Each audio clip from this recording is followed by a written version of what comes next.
I hadn't said nothing yet. I really got to get a countdown going again. I don't know what you guys were talking about. I was not actually here to look at chat.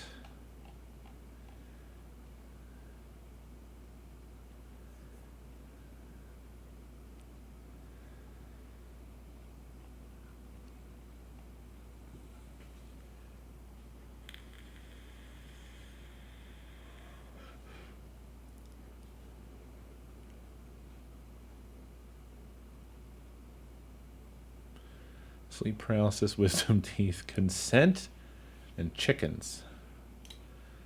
Wow.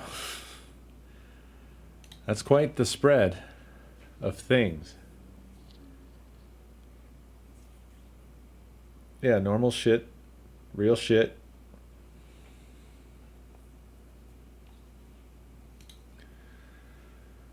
Oh. I was making a chai. Be right back.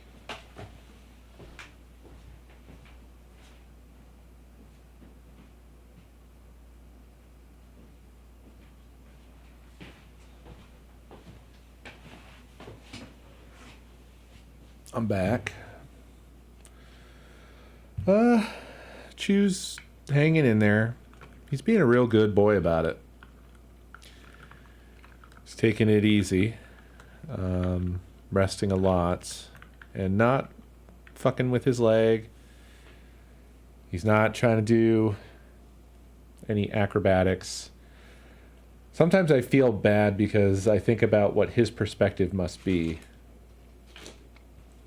which is like, we took him somewhere and they injured him. That's all he knows. We took him to an unfamiliar place, left him with unfamiliar people, and then he went to sleep. And then when he woke up, his gam was hurt. So from his perspective, we took him to the hurt place and paid them to hurt him, and then took him home again. So, you know, feel bad about that part of it, but he's going to have a better than new leg afterwards.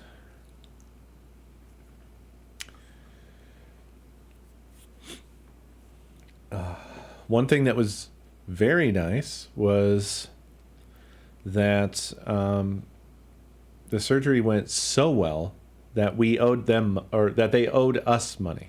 That we owed them more money. That's so great. No, they owed us money. So we gave them the like down payment for the surgery was more than the surgery was ultimately. So that was cool. Significantly, almost $500. Yeah, they're really cool. They're a good place. They were cool when we did his first gam, and they were cool when we did his second gam. So ultimately, that was a $2,800 gam.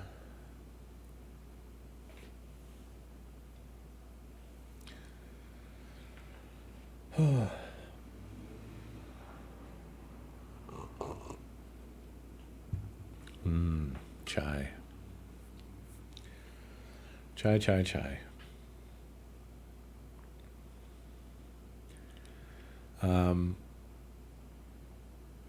In other news, the beer switcher arrived today, and you are viewing its output now. So far, so good. We'll run through some testing of that. So yeah, I've kicked Rebirth to the curb for a night. I hope you don't mind, but since there are big changes in the setup, I wanted to run through some games and run through some consoles and stuff and just kind of try everything out. see if anything happens, any issues appear, if we have any audio problems, just see if we can get everything configured optimally. But in my initial setup of it, it does seem like it addresses everything. So this device, the greatest thing about it is that it replaces the audio extractor, it replaces the splitter, and it replaces the other switch. So it does all that in one, which is great. Opened up a lot of spots on the power strips and also reduced points of failure, which is nice. Or I guess contained all the points of failure in one box. I haven't figured out why my camera capture is no longer working yet. I hope to get it working again soon.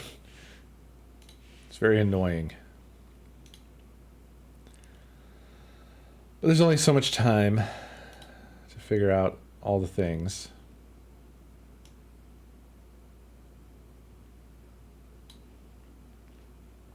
A person. That's a name I haven't seen in quite some time. How you doing?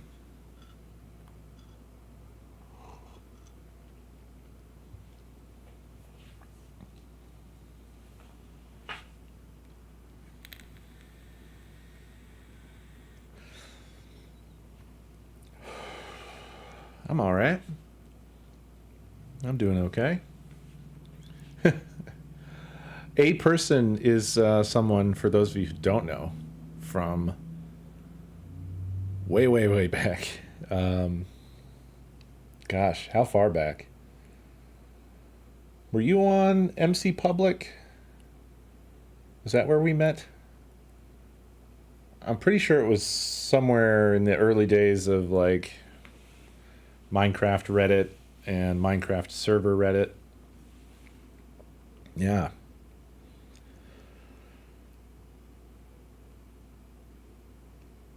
Yeah. The old days. Yep, MC Turney. Uh-huh.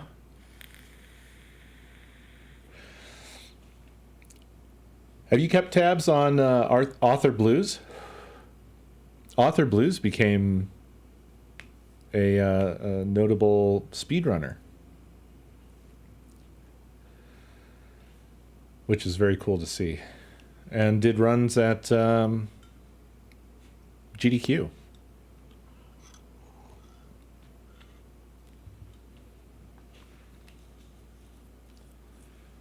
Nice. That's cool.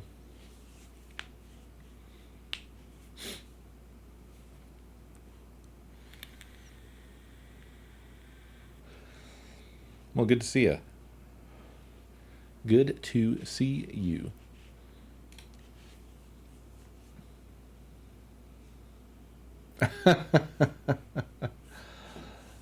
Oh, were you at the GDCs? Oh, you were just nearby. I see. Well, I was going to say that's cool, but since you didn't visit, that's not cool.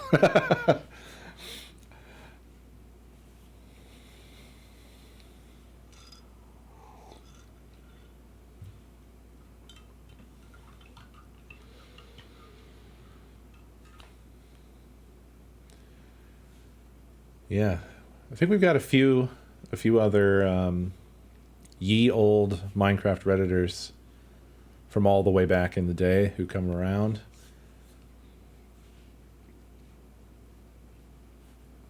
Now and again. I've also had there's been a recent surge of visitors because this YouTuber, I'm forgetting their name at this moment, but I've only seen it a couple times, so cut me some slack. But Brett, I almost doxed your Reddit account. I almost said it, but I contained it inside my head, and I'll keep it there unless you say otherwise.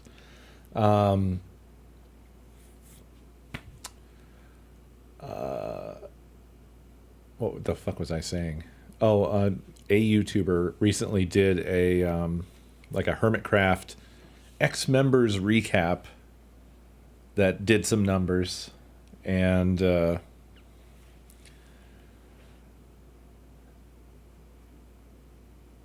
I technically am an ex-member of Hermitcraft, and I'm sort of like the least notable ex-members, so I was pretty early on in the video. Yeah. One of the least notable, so, but I mean, it's a lot of eyeballs and a lot of it, like, it mentioned that I've been streaming every day for the past 10 years, and so we've had a sort of steady trickle of people who saw that and then were like, oh, I know that name, I remember that name, and then popped in. Someone popped in between streams last night, kind of unhinged, to leave a message on a channel that's not live, but I did see it, and they said, hey man, what's up? Gotta say that I'm rewatching your Minecraft series. Love it, man. You should make a new series. And thank you, Numa. If you ever see this.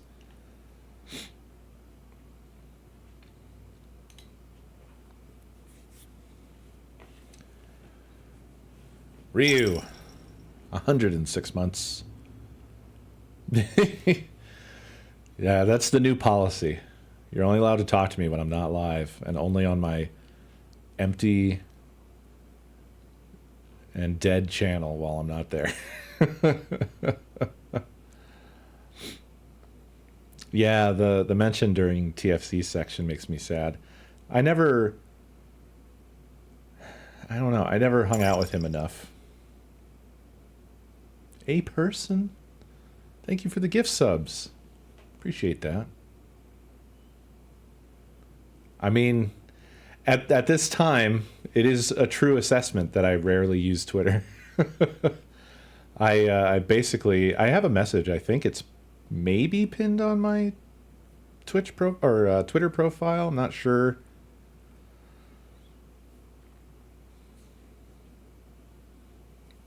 Yeah, hey, well, it's good to see you, A person. Feel free to drop by whenever. I'm still doing the stream a day thing, so I'm here every night. Not always on time lately, but hey.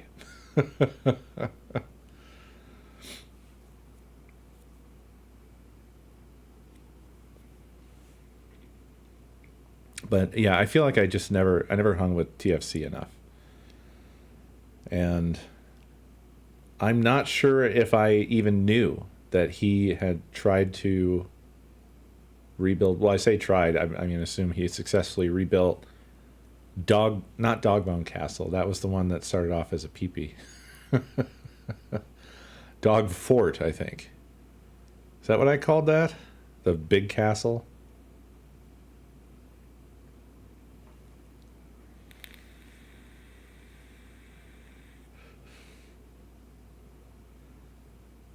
No, I'm pretty sure Dogbone was that first one I made that everybody accused me of building a penis castle. It was the one that was in the air. And then I modified it to have turrets on every corner instead of having turrets on one end and rounded corners on the other end.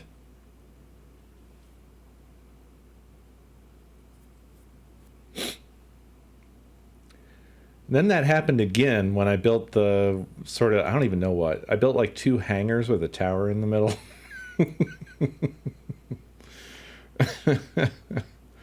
And immediately I was awash in comments.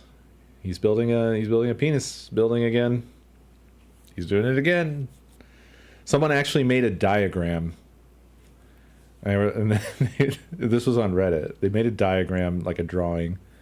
And they were like, they said something like, I don't even want to say anything, but, and then it was the diagram, which showed the 2 hangars and then the tall building in the middle. And I stole their diagram. I rotated it upside down and turned the hangers into deal with it glasses. And the PP became a nose.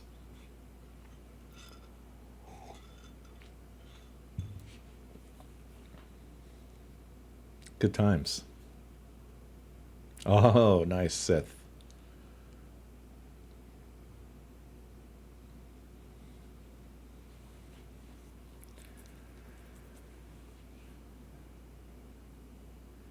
Look, if you build anything with symmetry in Minecraft, it carries with it a dick risk.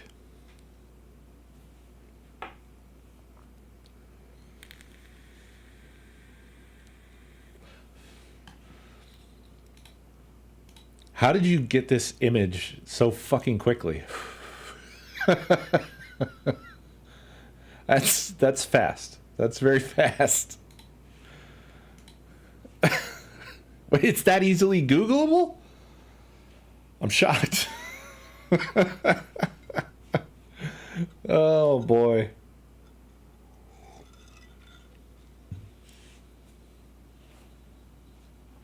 That is funny. Yeah. That is some strong Googling.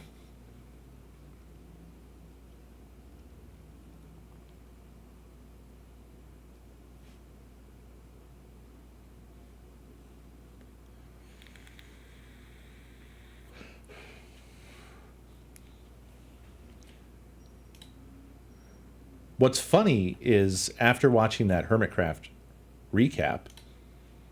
Oh no, what is this now? Oh, this is the original.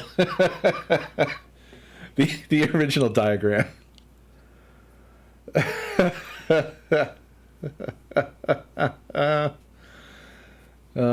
People. People. God damn it.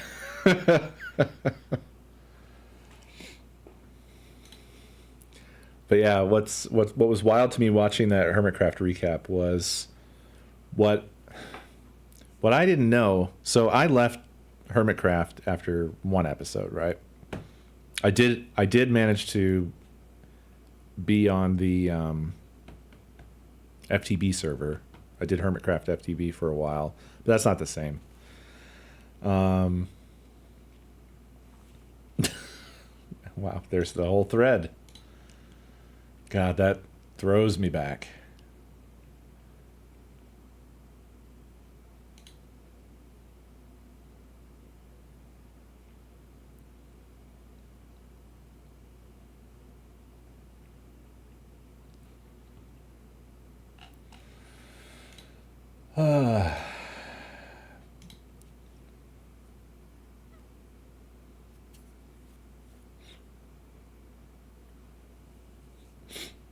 Coestar and his cat? Oh no, this is like doxing me now.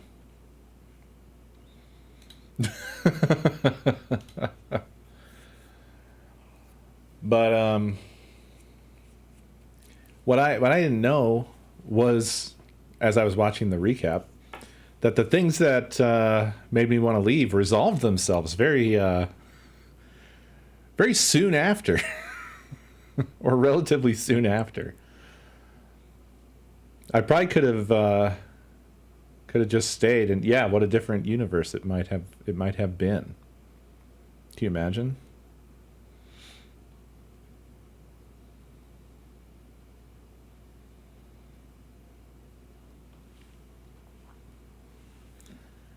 Because I think it narrowed itself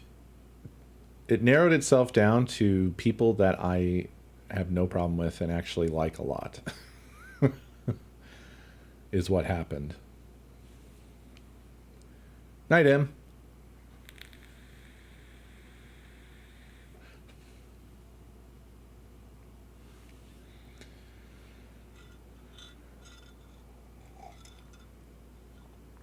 I don't think I need to go into further detail. It's probably pretty obvious. I never made a public deal of it. I just left and didn't return.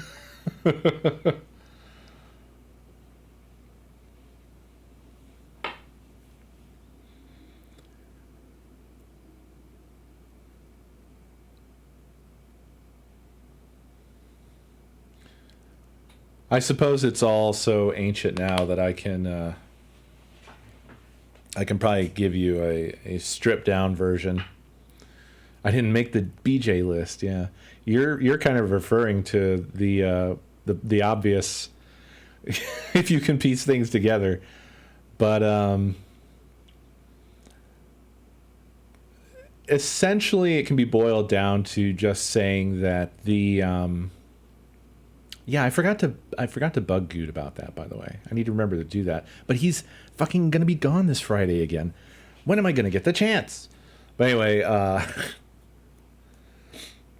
the short way to put it is that the vibes were bad right out of the gate. And to give a taste of that, I had pretty newly joined, and I said something along the lines of, hey, anybody looking to play? You know, whatever. Simple like that. And someone who was in charge at the time took that as an opportunity to dress me down and let me know that we don't play here. This is a job. And give me this lecture pretty much immediately. And I was like, okay, well, you guys have fun. And I just kind of turned right around and walked away. Yeah, because it's like, I get that we were making videos to make money. I'm not a dumb idiot. But also, it was a very benign statement. It wasn't like I had said, who's here to have only fun and not take this seriously as some sort of a job? You know, those weren't the words I said. I didn't come in there and undermine the process. I was just like asking if anybody was on right now, because I was thinking of hopping on. And then I was thinking of hopping off, and I did. Real quick turnaround.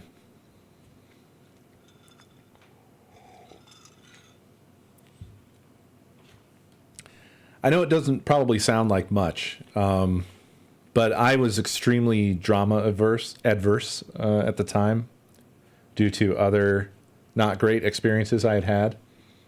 So a generally shit vibe was enough for me to kind of say, you know what? This isn't something I need in my life. But yeah, basically that recap made me realize, oh, I could have stuck around for approximately one more year and things would have been fine. You know? Kind of sucks to learn that 13 years later, but here we are.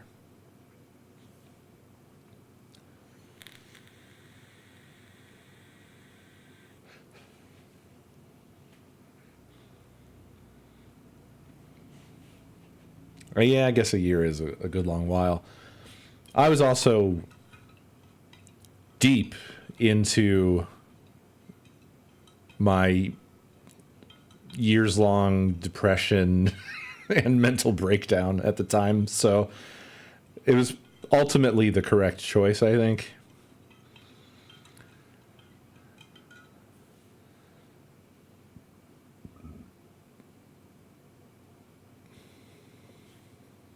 Yeah, now it's 14 years long.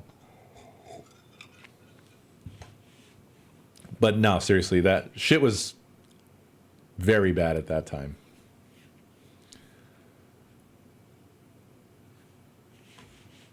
I can get the video for you.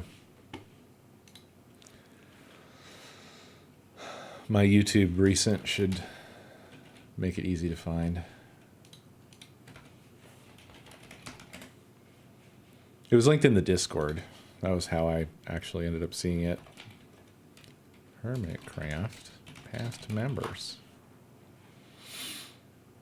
by Shampy. How did I not remember that YouTube name? We'll explore why these members and keys in Minecraft history, and many of the server's members have come and gone throughout its long lifespan. But what if I told you that one of these members tragically passed?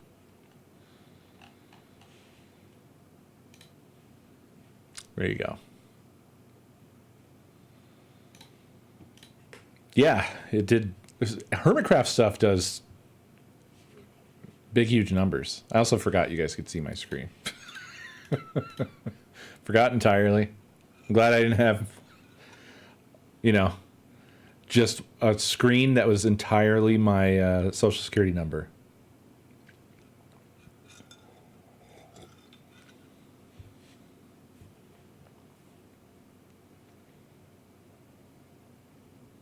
My Pentium 2?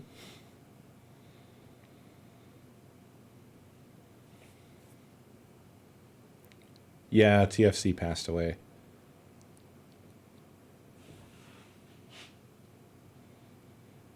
Very sadly.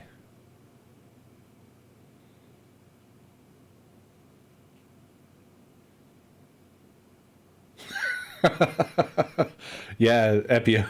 Fucking the Steam store can really fucking possibly dox you with the way like the checkout screen stays up and you don't know that it's up. It's bad. It's real bad.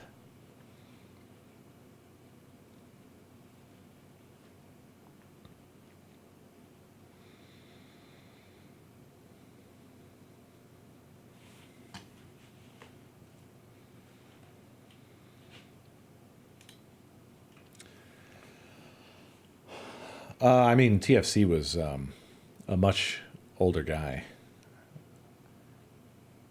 I don't recall exactly how old he was, but I think he was late 60s or maybe even into his 70s.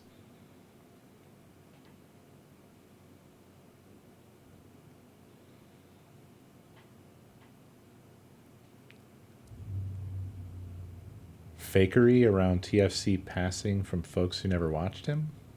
What's that? What are you talking about?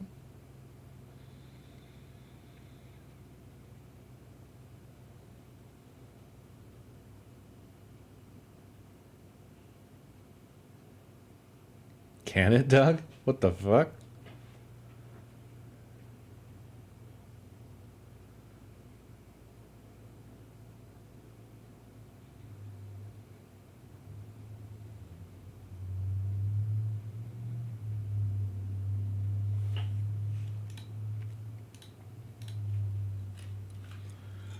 I think I only played with TFC a couple of times. I think he hung with Avidia, and Avidia brought him and I together.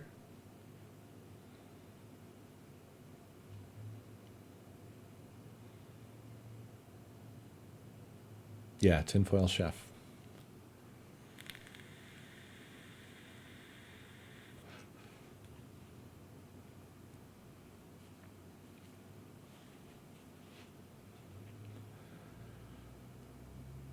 He was always really nice to me because he was an old fan of Coesquest, and that was why he started making his videos.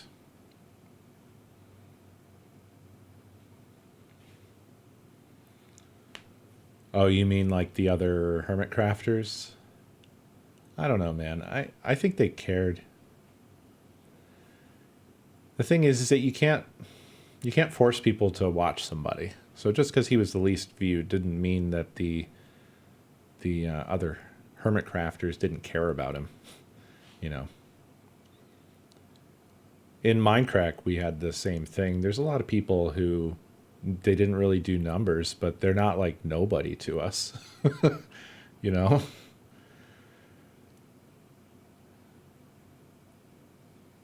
Behind the scenes, everybody, at least, from the Minecraft perspective, I don't know what it's like with Hermitcraft because I was not really inside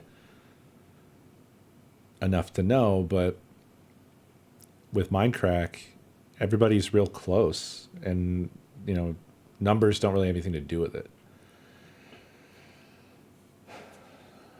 So I don't know if I would take it like that.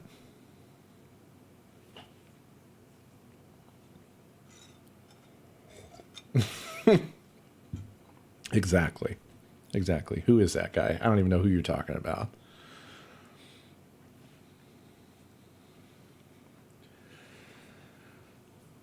That stuff is just happenstance, Like, I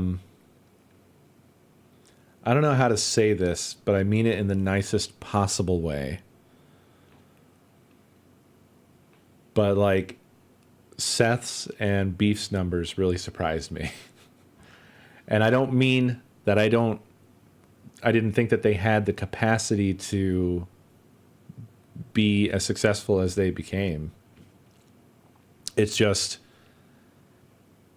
with everybody that you meet, you have no idea.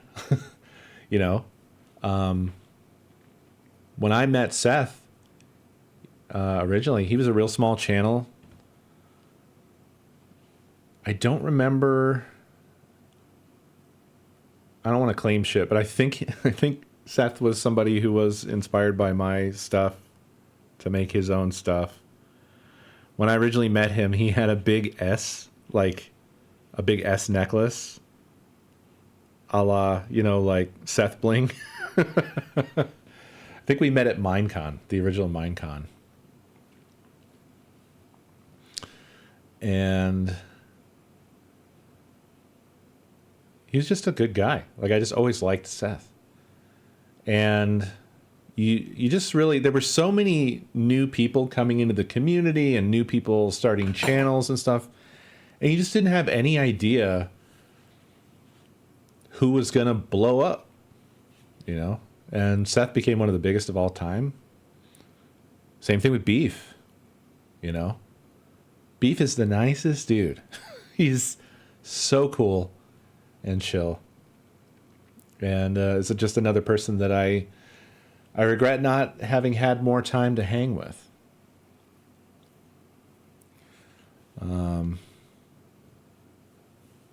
And he did amazingly well. So.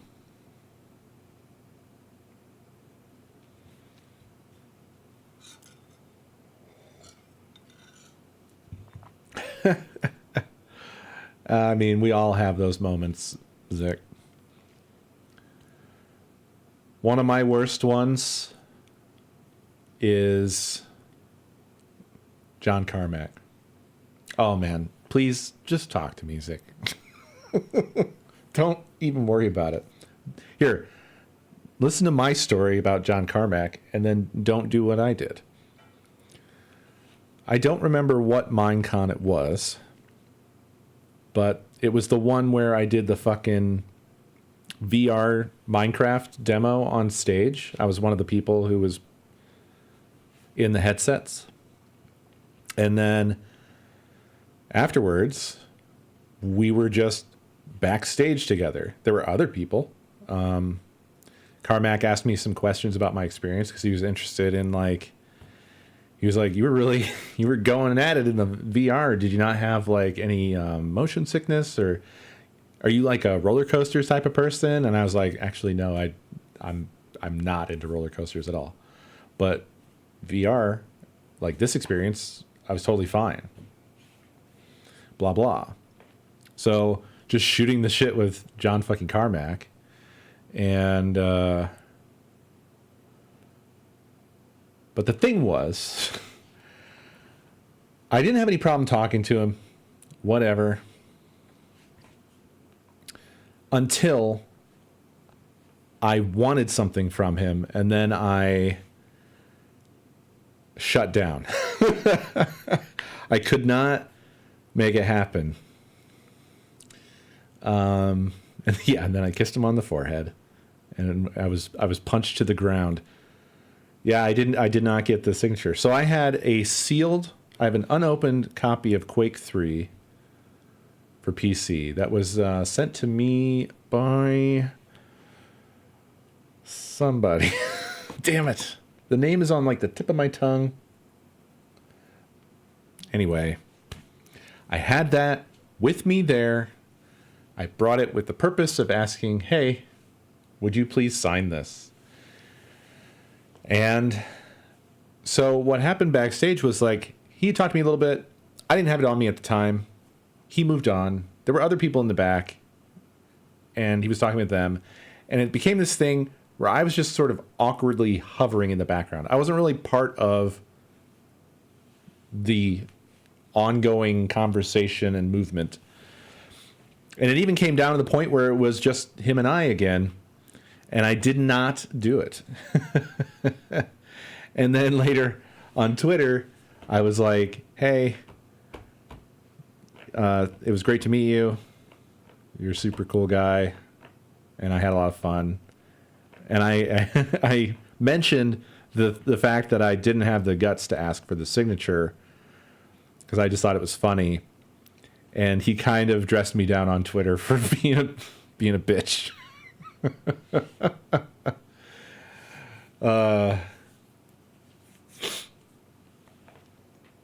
So, yeah.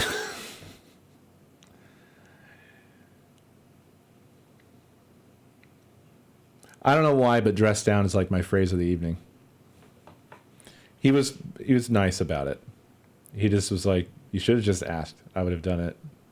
It wouldn't have been a big deal. I was trying to say that in a funny way.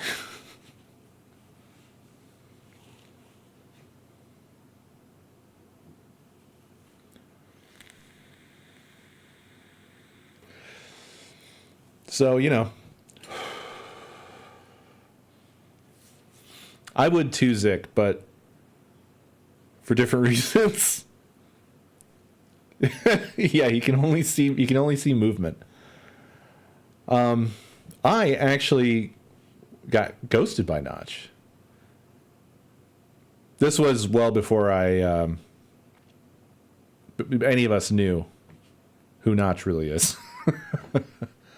It was at a Minecon thing, and we were there, and I think I said like hi, and I extended my hand, and he just sort of acted like I wasn't there, and then he left. And yeah.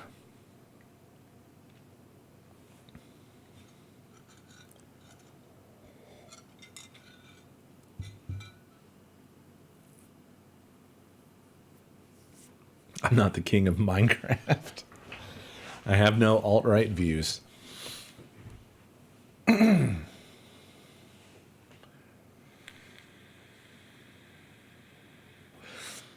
he didn't infect me.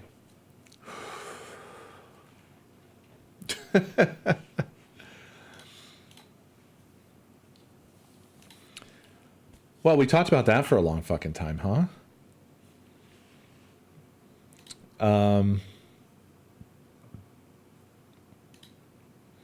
Should probably test some stuff out. I did, but it's hard to punch a Nazi you don't know exists.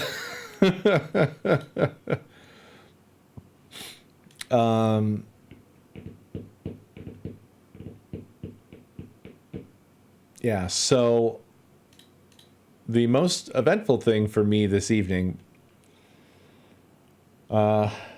was Nakomi went and picked up the GPU, got it back here, and I just had to throw it in. So I have not upgraded the CPU. I'm still on the 3900X, but I had to see how the GPU was. Normally, I am a very careful, cautious person.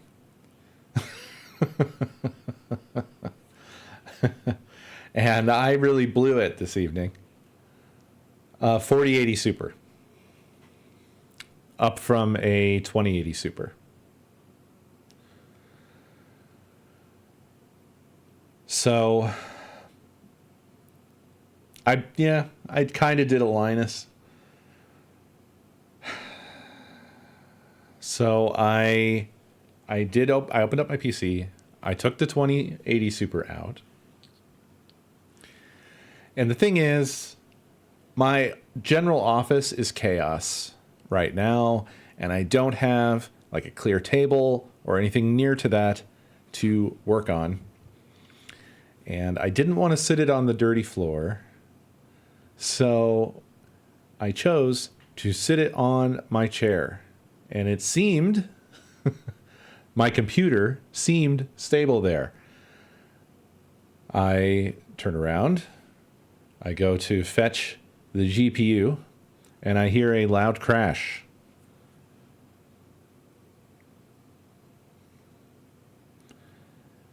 And this is one of those cases that's an NZXT case that has like tempered glass on the front and the side. So the case slid off. One of the rear feet took the impact, snapped off. The bottom of the case bent in a little bit. That was somehow the only casualty. The side glass was not on. The front glass was on and somehow undamaged. The RAM did not unseat. The CPU did not unsocket. And somehow it was all okay. But I definitely died 1,000 times inside. The tower disaster was so much worse. It was, well, similar. It was similar. The that sucks so much. I had just got and set up the PS5, and then I knocked over the whole fucking goddamn tower with everything on it. Oh man. Yeah, I guess it's proportional. Anyway, somehow it came through okay, but goddamn. Sometimes I'm just like the world's biggest, most huge, very large, big idiot.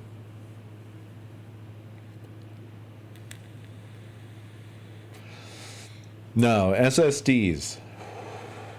So, really, there's very little in a computer these days with moving parts to be destroyed, depending on the level of jostling. But they can definitely weather more now than they used to be able to. That's for sure.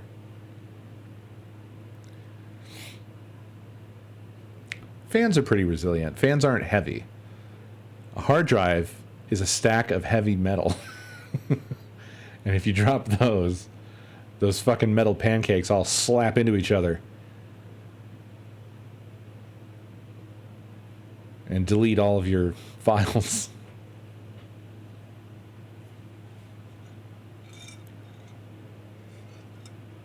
Fortunately, AIO. So I think that was probably the biggest savior going on here, was that the AIO is not heavy and pretty securely keeping the CPU in place, preventing a desocketing event.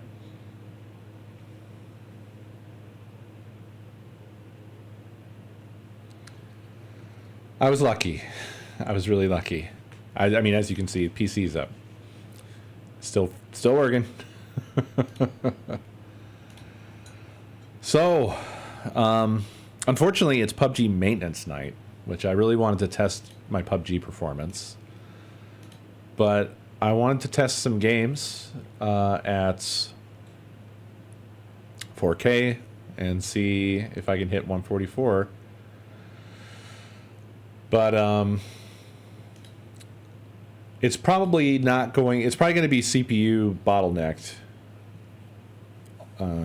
until I get the 5800X3D in there. And yes, VR definitely needs to get back on the menu, because with the new GPU and the new CPU, it's going to be pretty fucking baller, I think. That said, I don't know that I have really amazing stuff installed for testing. I have kind of a weird mix of stuff right now.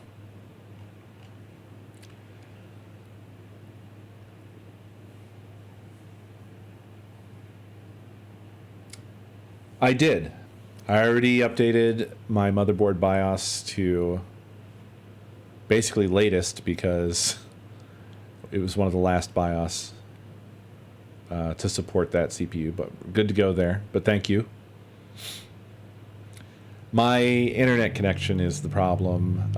When we first moved here, I went through hell because I was still trying to do 1080p, and even though I am paying for 30 megabits per second up, I am actually getting, I would say, probably around 6 usable megabits per second up because it's cable and it's Spectrum and fuck you and fuck me and fuck everything. Anyway, I don't want to get into that. So, yeah. Oh, wow. Oh, okay, this is not a squad. I was like, this is an insane squad. But no, that's just people playing right now.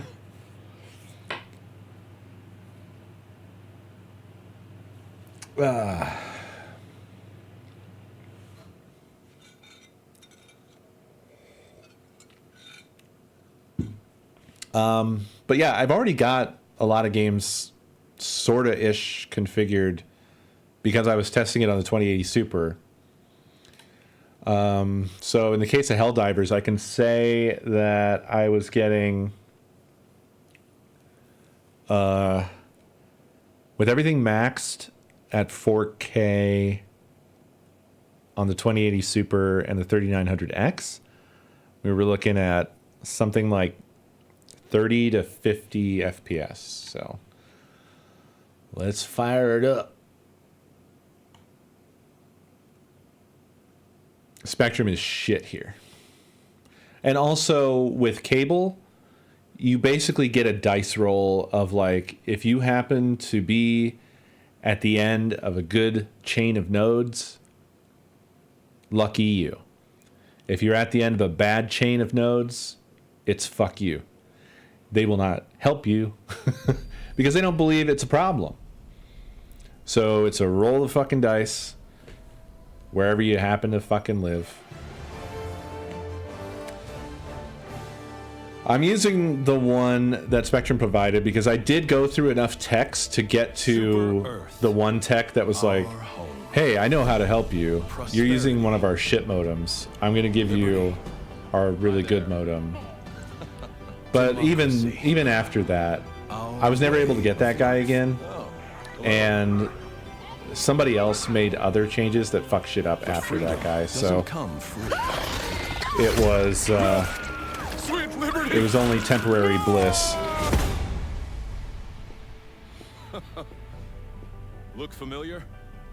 Scenes like these are happening. By the by, this is running through the new HDMI switch to you guys, so hopefully, I mean, let me know if you notice anything weird, but so far it seems to me that like the audio's been fine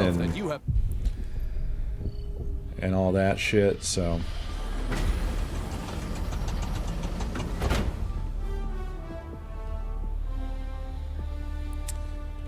It's looking damn good so far. And yeah, we're doing 80, close to 90.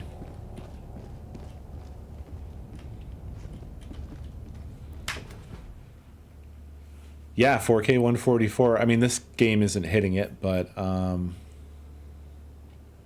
my desktop was 4K 144 there and going through the HDMI, so the new switch, the beer switch.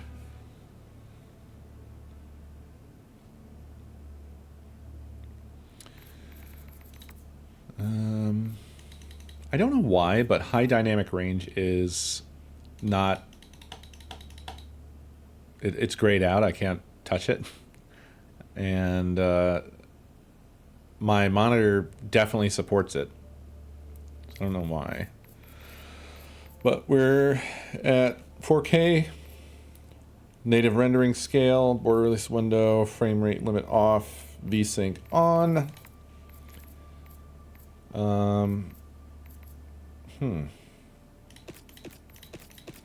I thought I had maxed these out before, but maybe I didn't. Does this game auto-adjust or something, maybe? I could have sworn that I had set these up.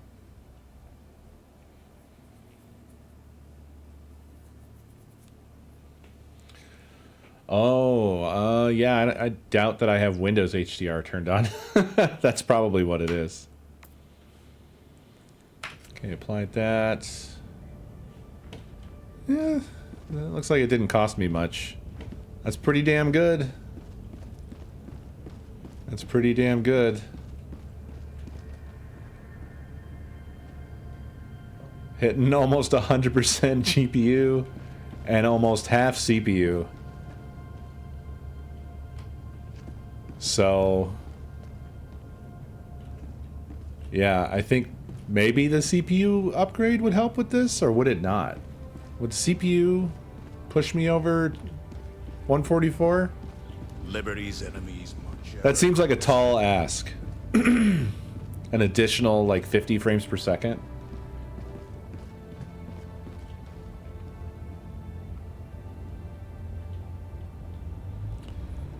Yeah.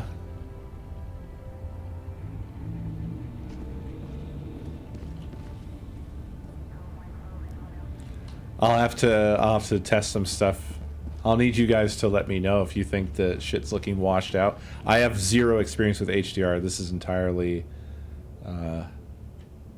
new to me. Oh, this is GPU limited, so am I basically at the peak of what I'm going to get out of Helldivers even after I install the new CPU? I mean, this is pretty good. I'm not complaining.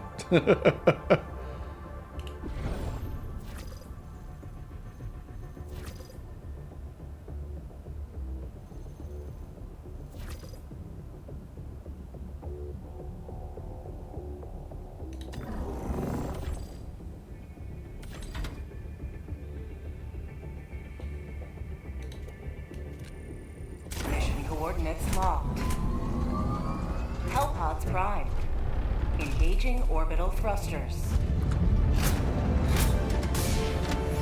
I still can't get over how fucking sharp this all looks. Orbit synchronized. I'm gonna be living on that for a while. Everything just looks so goddamn crisp.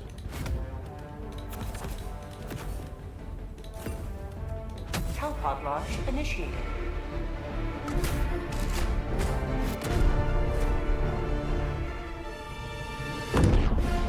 I don't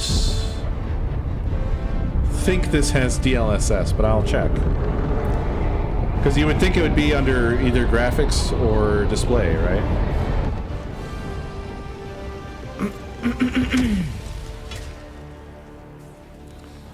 This is it. This is the solemn duty for which you were born. Defend democracy at any cost.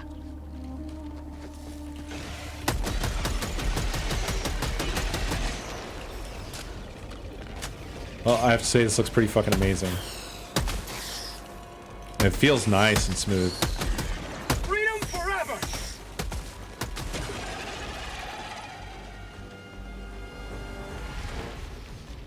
The hell?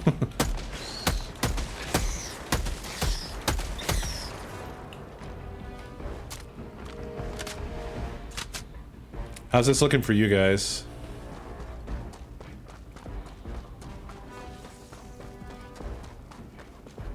Good, good.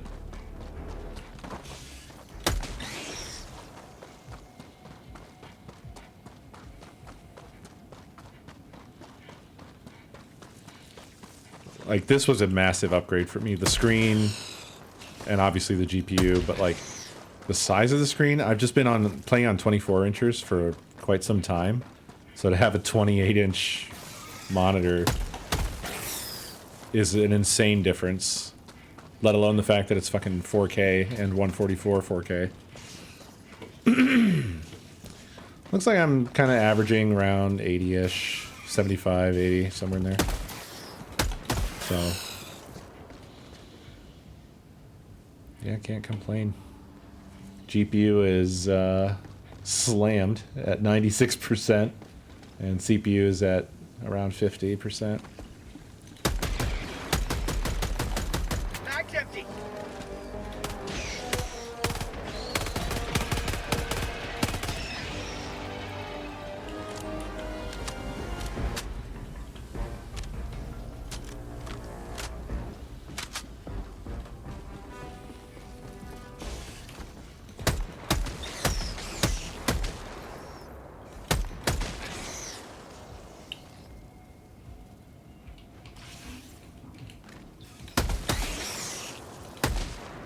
For prosperity.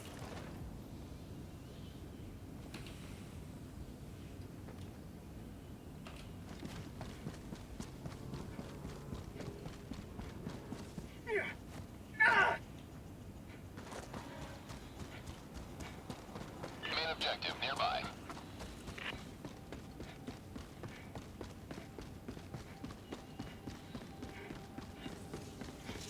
I suppose the question is if I turn the graphics down,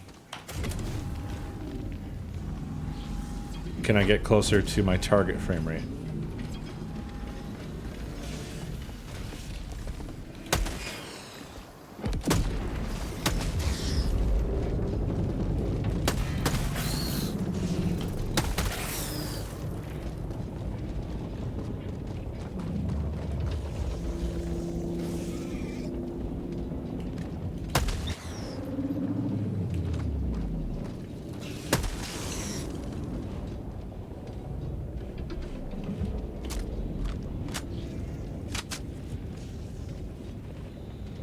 Hell yeah, it's the best, Doug, isn't it?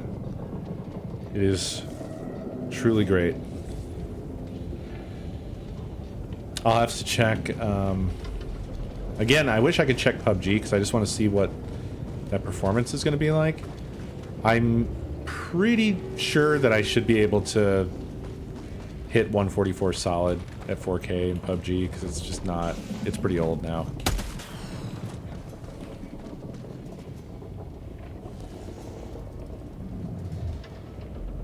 What is this thing anyway?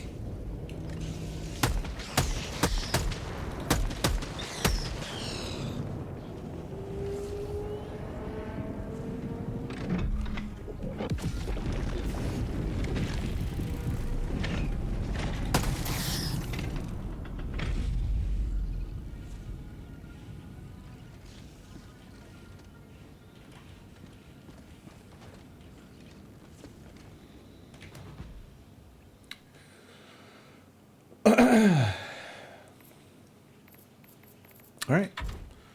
Oh, I should try low options, and I also need to check for DLSS. If it's not under display or graphics, I don't think it has it.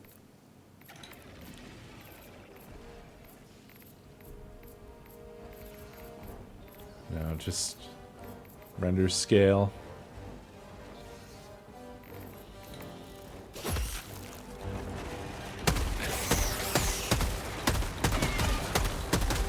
Mag's empty. My body for Super Earth.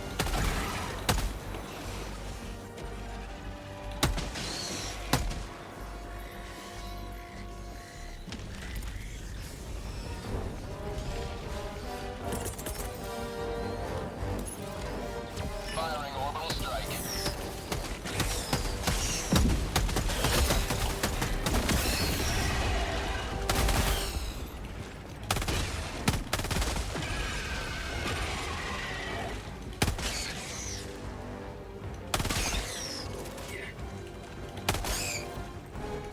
You will never destroy our way of life. Mag's empty.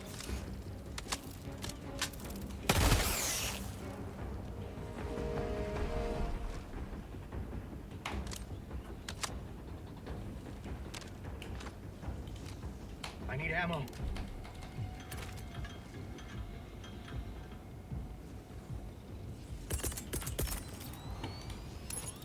Sending down equipment package.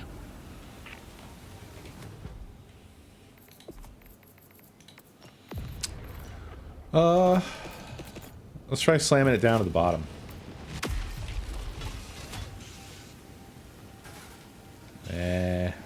do much. Gotta hate that. Seems like that's so much the case with so many games.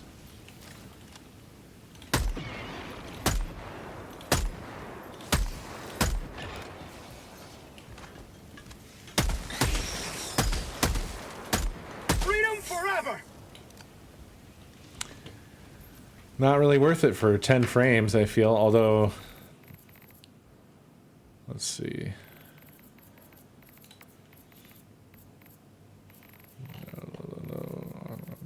If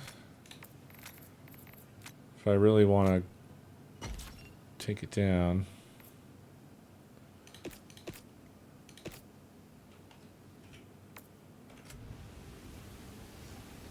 No? Really? Did I not apply that or something?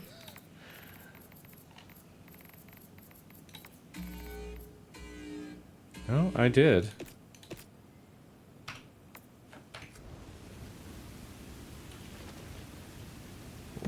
Wait a minute. Oh no, it's okay. For a minute it looked like it was capped at 100.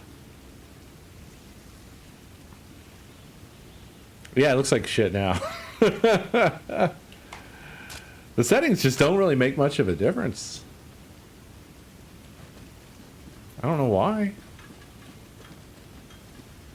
And I'd rather it look good.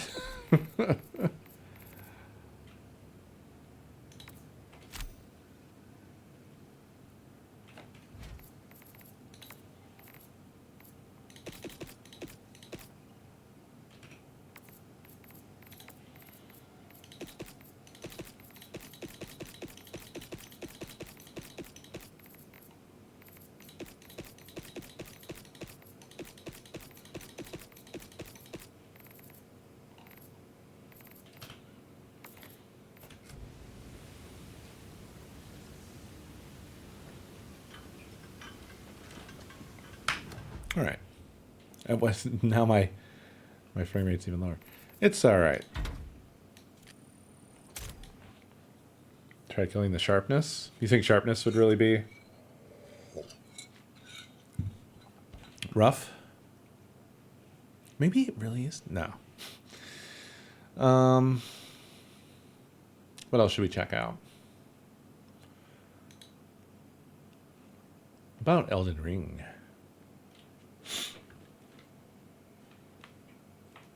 I'm curious about Elden Ring, especially since we got that DLC coming.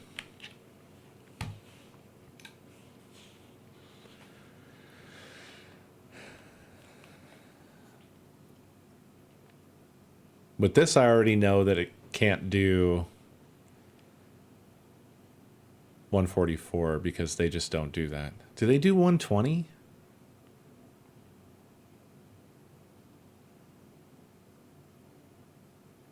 Or did they stick with the usual? Well, actually, the usual would have been like 30 frames per second.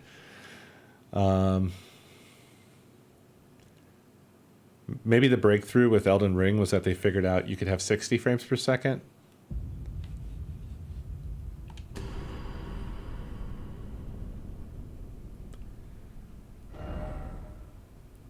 I tried testing this on the 2080 Super, and it actually kicked me offline because it said, you have no frames. And I didn't. I had sub 30 frames per second at 4K.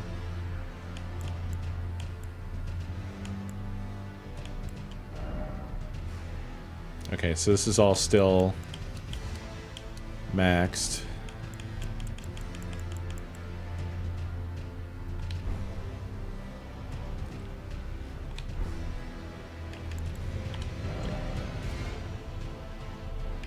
Oh shit, Morb. I forgot about my name. What is happening? Hello? Jesus. Whoa.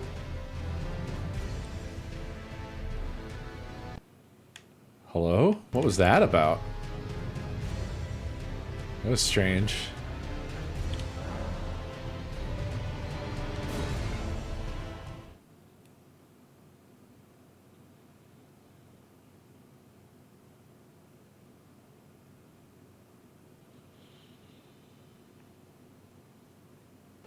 Ooh.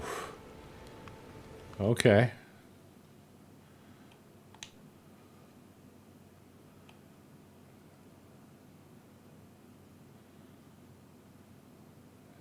Beautiful.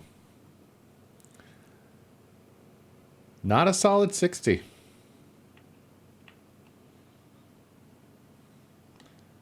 And the GPU is at 100%. Really? I didn't drop the GPU. What's going on? Oh, you guys can't see? That is one problem with this setup, is that, like, on a game-to-game basis, this shit might change. Let's see if this helps.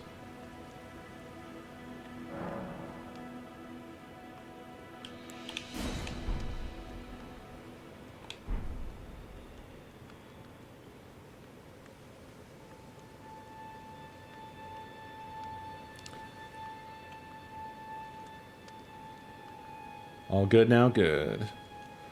If I hold still, it's a solid 60. But if I move the camera around, it will drop down to, like, mid-50s. But, I mean, it's pretty good. I'm just surprised that this is absolutely fucking manhandling the GPU. It is 100% solid.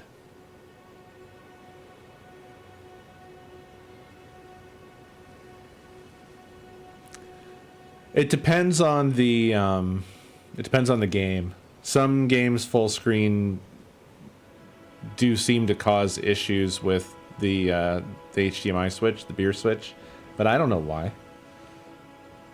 I don't know why. But this is fucking smooth. And so, like, crisp. I hope it takes me forever to get used to this because it's so good.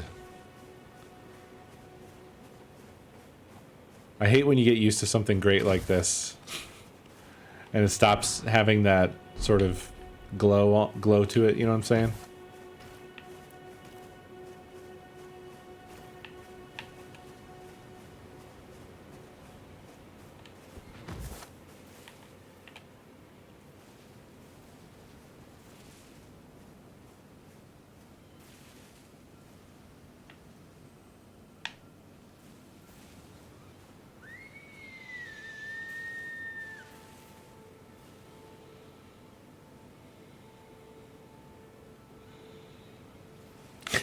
Yeah, just switch to your old GPU every now and then, just to, you know, remember where you came from. Stay humble. So we're at 43 FPS now in this area.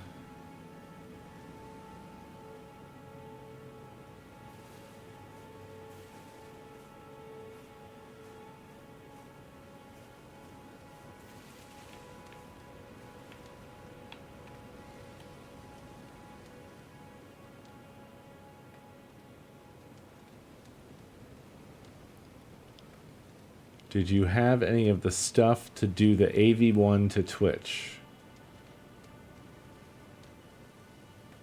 What?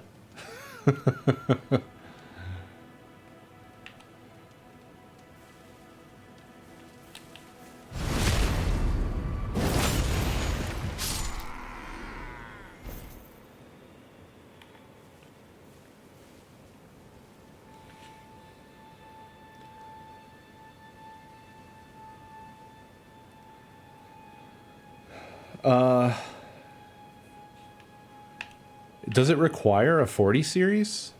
I thought it was just an RTX, like any RTX card. If it requires a 40 series, that sucks. I'm gonna migrate the 2080 Super to the Stream PC, but I guess we won't get any of the AV1 sweetness. I guess I could get it if I bought like the cheapest, most low-end 40 series card, eh? Would it be worth it? And at that rate, maybe I should just get one of the Intel GPUs. Right.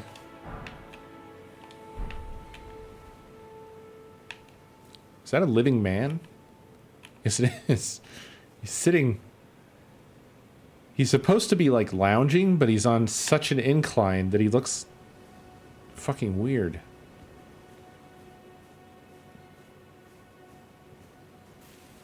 Living as in, will attack me if I get near. What is that over there? There's bugs hanging around it. Oh, it's those blobby guys. I don't remember those. I must never have set foot in this little pond.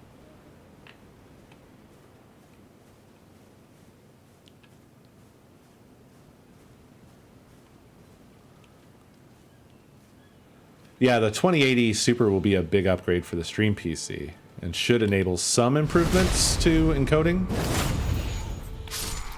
That's always nice, you know, to get like a little bit more quality per frame. Wait, there's a cave here?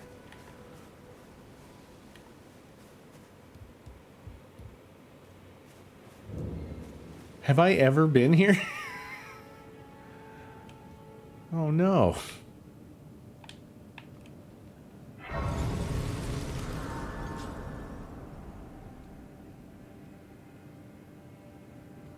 It's a bit dark. It's a bit dark. Okay, I see a wolf.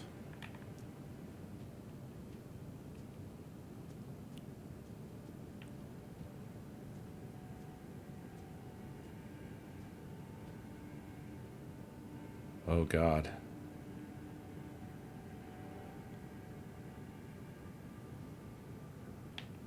I will die if I enter here.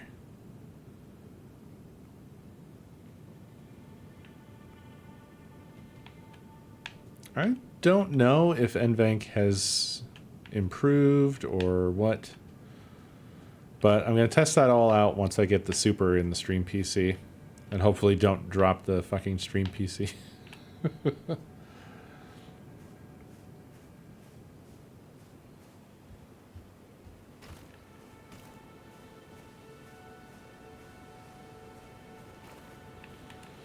Anyway, this is running real great.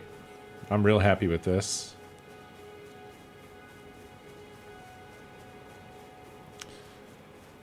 But unfortunately, it is GPU bound. I was really expecting to see more stuff CPU bound. I wonder if there's perhaps a configuration issue. You know, because this is only a 3900X in here.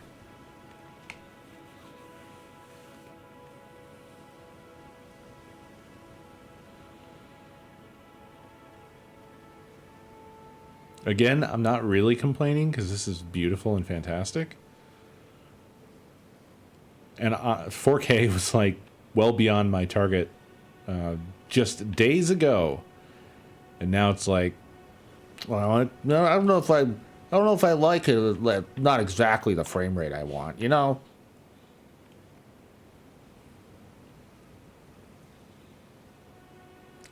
$4080 Super.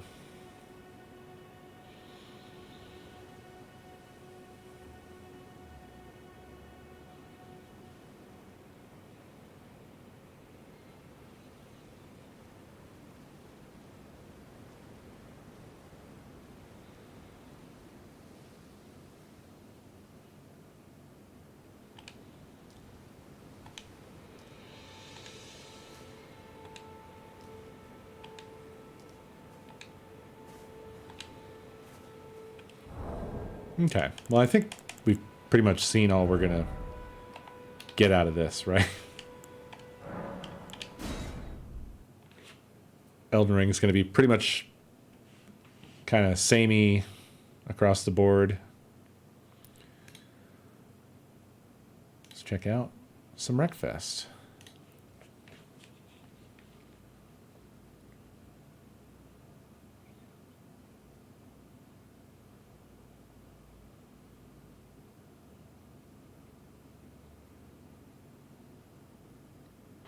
I don't have a lot of stuff that I play regularly, so I have just no idea what to test other than just shit that I happen to have installed.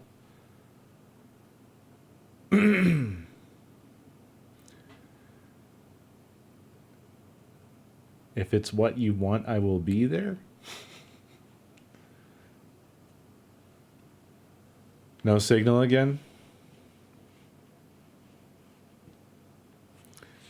You know what? I do recall, I think I recall this game having issues. Let me know if it shows up again. I'm going to try. Oh, right. Okay. So it only has full screen and windowed.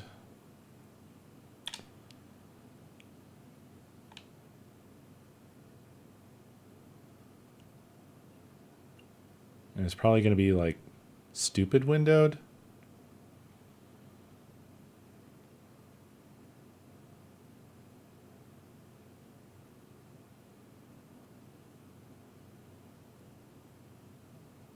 Is it? Yeah, that's what I see too. Is it going to restart itself, or I changed the setting? I guess it's not going to restart itself.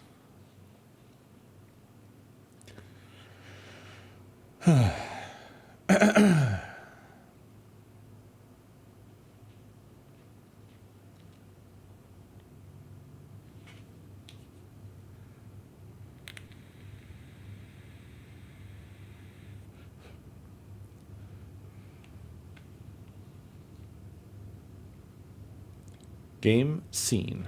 We see Game Splash.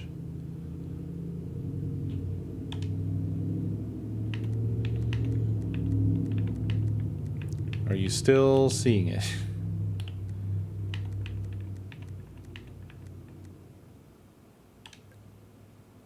You see the menu.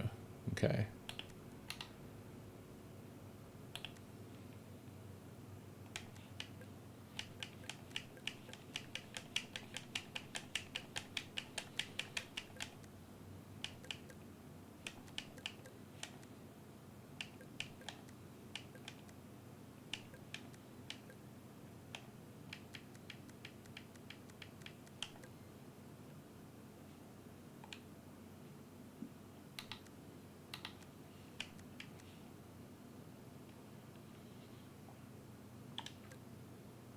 Okay. Let's do a little testerino.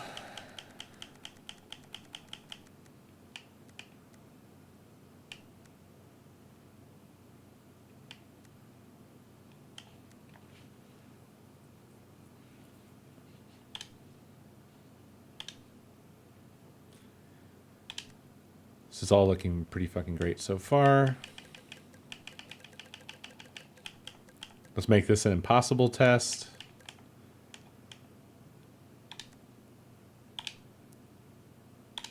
Let's start.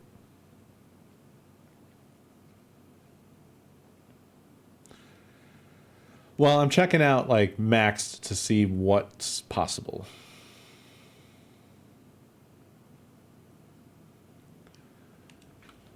Wow. Really? Let's see if it comes back when we get to game. I think that this is more to do with Wreckfest than the capture card.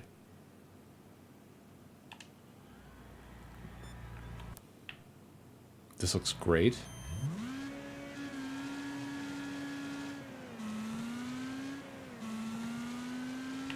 Looks like we're doing about 100 average. But we do have the maximum number of opponents on. So that's probably got something to do with it.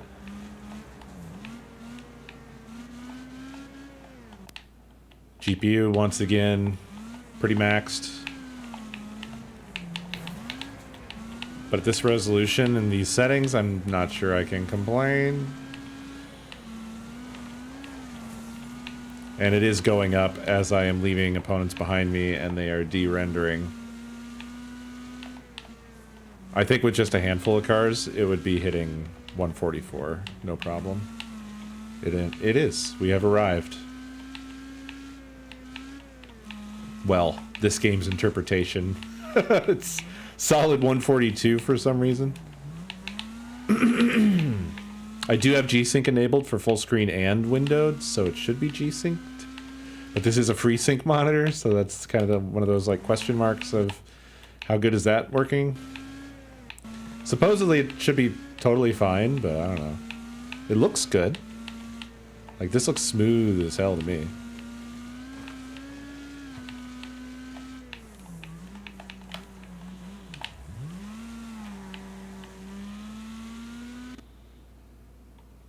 Oh, is the cap card freaking out? Still? Well, so technically the capture card is supposedly HDMI 2.0, so like I don't even know how you're getting picture right now at all. It's should not technically be possible. Oh.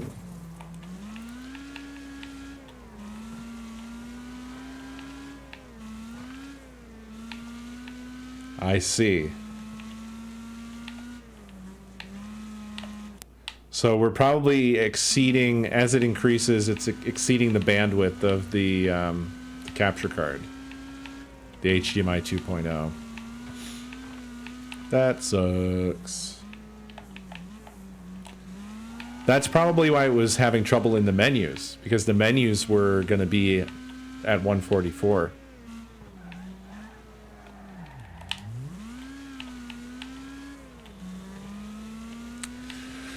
God damn it. I knew this shit was going to lead to a domino effect of spending money. Because basically this means that I need the newer version of this particular AverMedia capture card, which is another $260.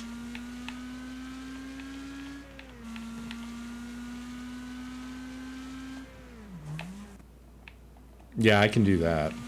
I can take it straight to the capture card and see. Should I hot swap it while the game is on?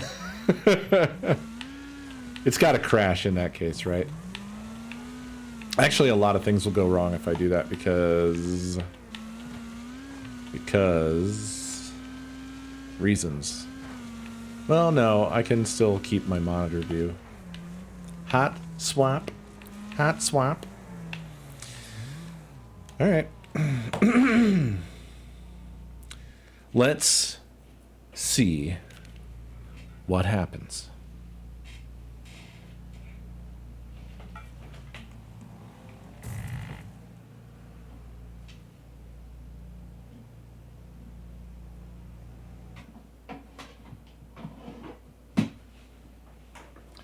This is illegal.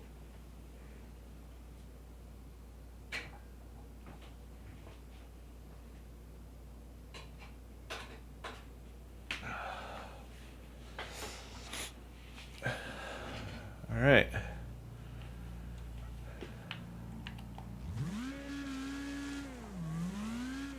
I have lost audio.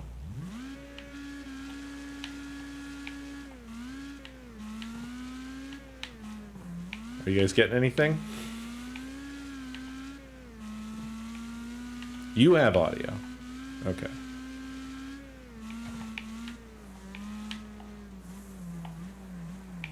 I think I know why I don't have audio.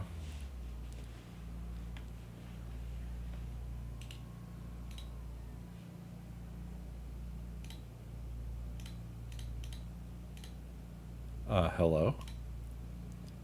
Oh, man.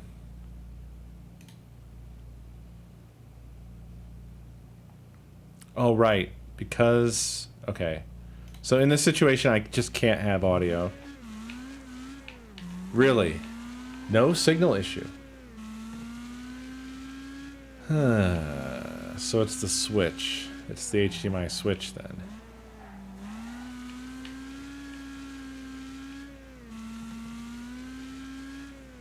I really thought it was the capture card, but good suggestion to bypass it and confirm.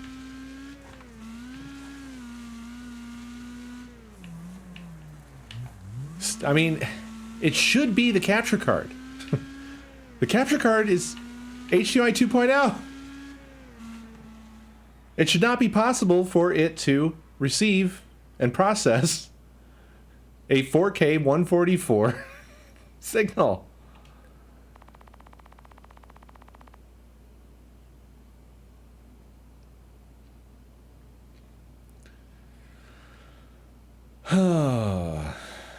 God fucking damn it.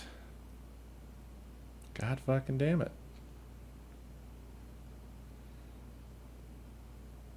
Kurt, how you doing? Thank you for the raid.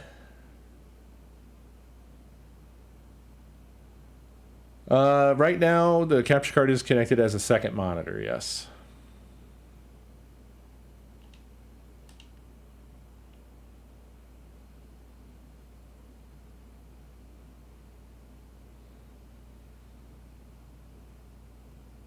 Oh yeah, Kingster, thank you for 90 months. Sorry I missed you.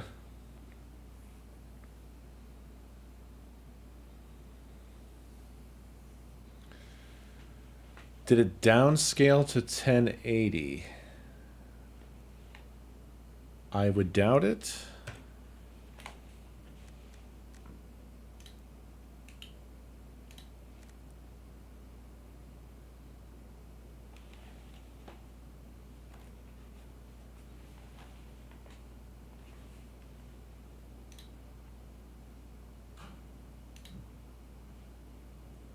No.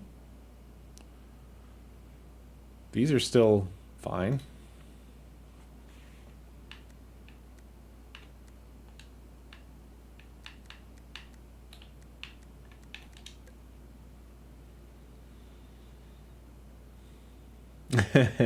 You caught me testing Wreckfest.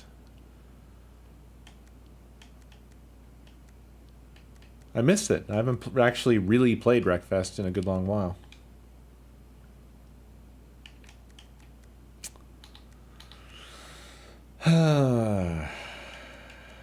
I really didn't want it to be the HDMI switch that had the problem, because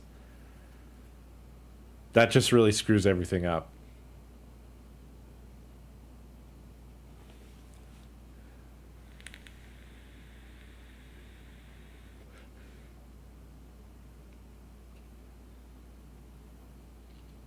I think this does mean that, remember when I was talking about it doesn't explicitly say that it doesn't support 4K 144, and technically it should, because it supports 8K 60. I think we've determined, yeah, I should try that. I should definitely try that. Let me connect it back up to the beer switch.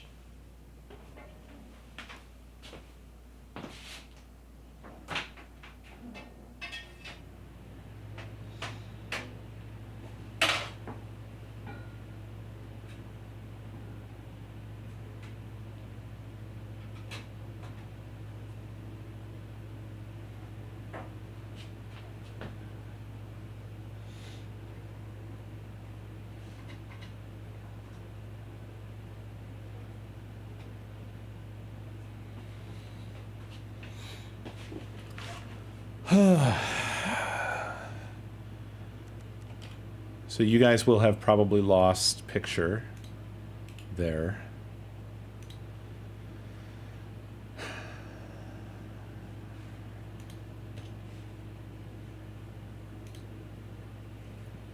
It's back because I tabbed out. So let's spank this down to 120. I don't know why I phrased it like that. I should not have. I shouldn't have done that. Okay.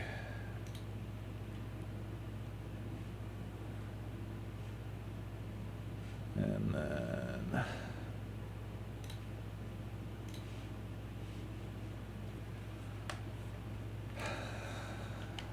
is it back?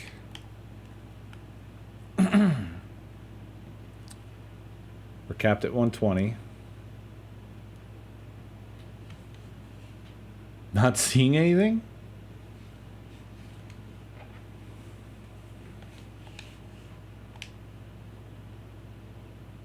We are so not back.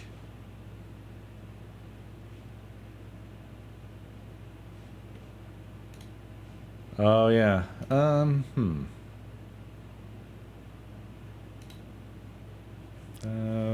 That's extra weird. Because if anything, that's what it should support. Maybe I plugged it into the wrong port.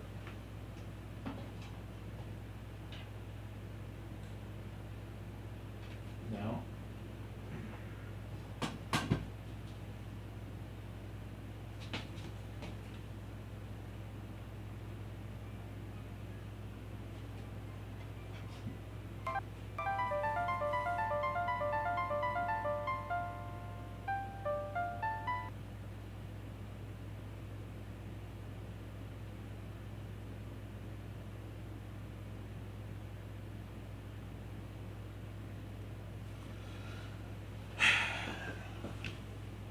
What the hell? What the hell? What the hell? What the hell? I know, I switched it to input 3, which is the retro tank. And then switched it back to see if that would help.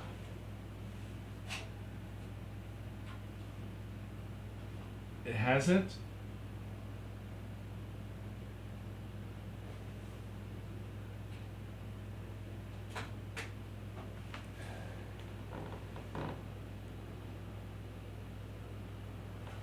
What is the problem now, dude? This is the fucking setting that was explicitly supported.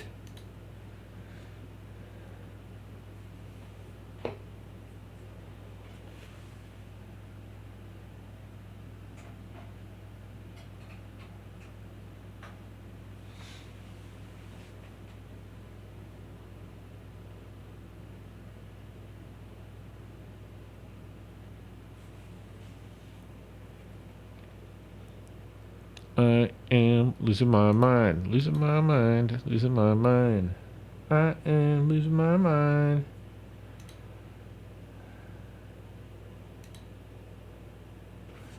What's the deal, dude?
Yeah, I'm deactivating and reactivating the capture card to see if it can kick it into gear. But, I mean, it's just not getting a signal, I guess.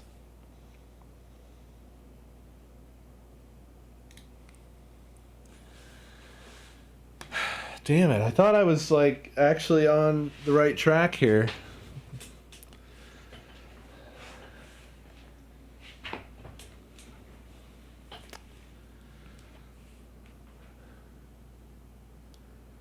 I thought we were on Easy Street.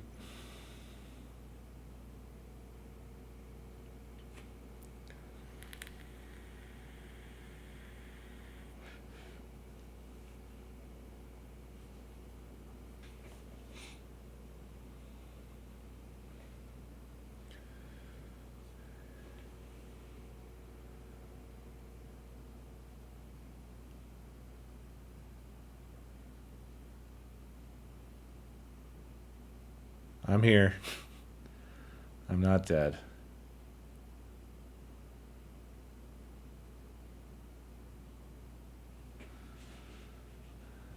Did you unplug the PC output going into the switch and plug it back in to see if it's a locked-in settings thing? I don't even know what that is.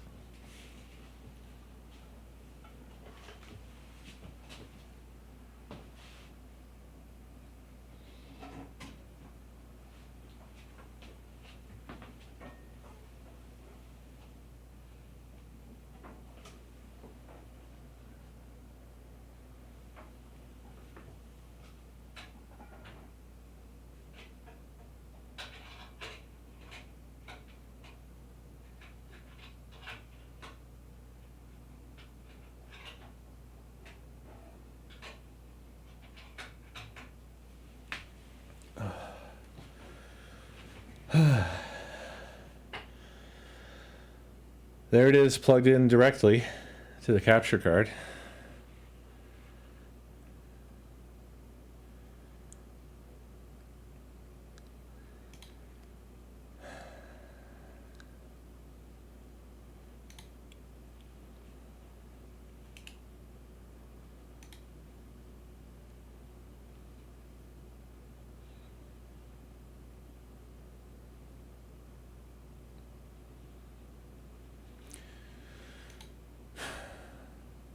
It set itself back to 144.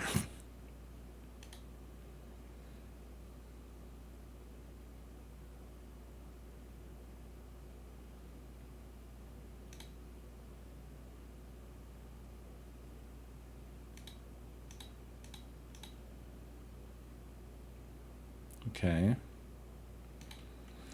So now I'll plug it back into the frickin' beer switch.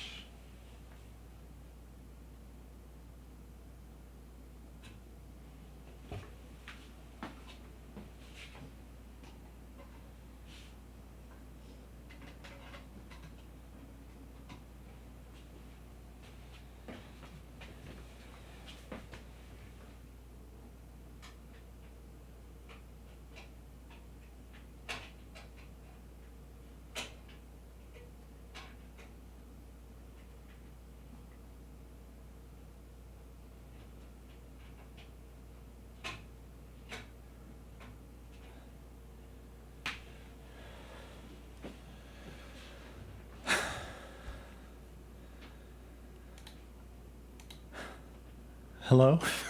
Why? Why, dude? Why? Why? Still says 120 hertz in NVIDIA control panel here.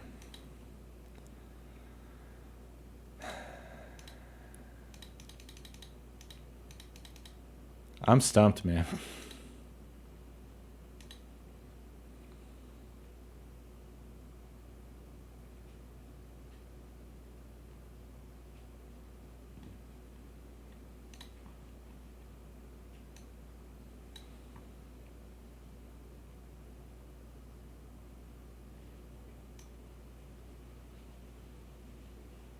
I switched it to 1440.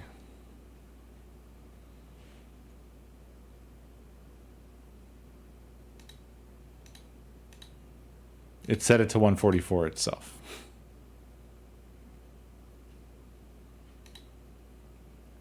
Set it to 4K 120, which it literally says on the top of the box that it's in. The device itself has 4K 120 printed on top of it.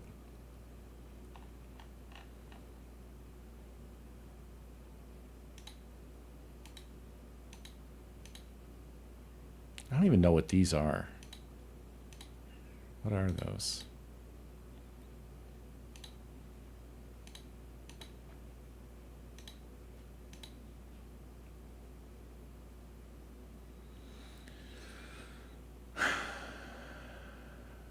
Yeah, it just does not work at 4K 120.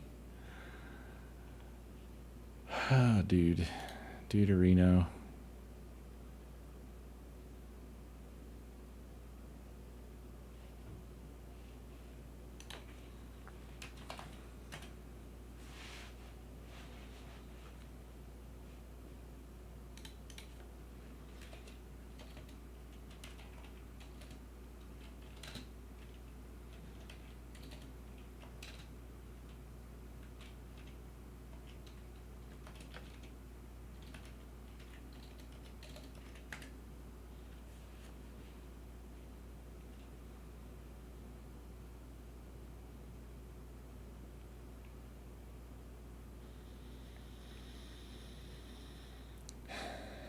I wish this shit wasn't fucking unobtainium.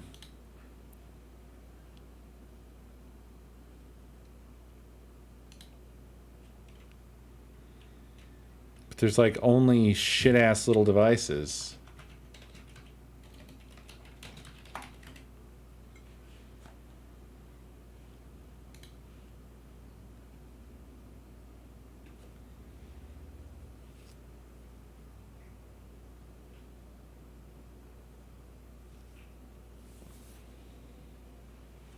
Just a moment.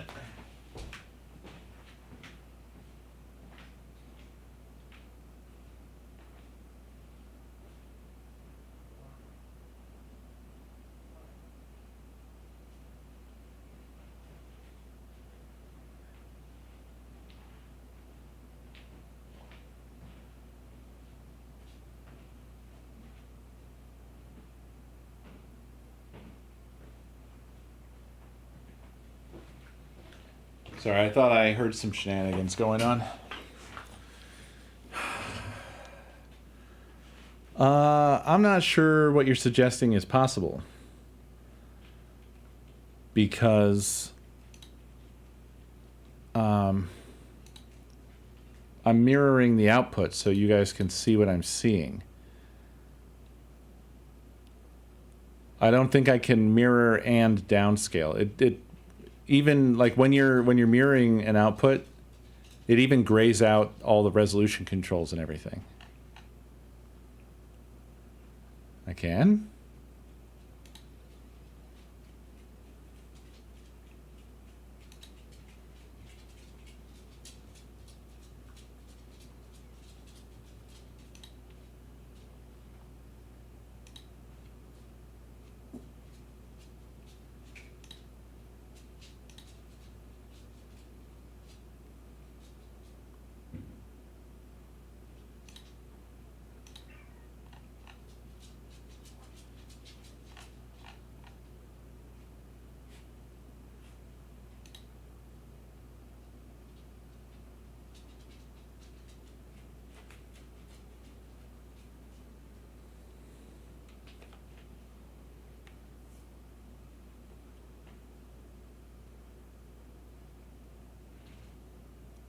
But I think my Windows settings are already like that.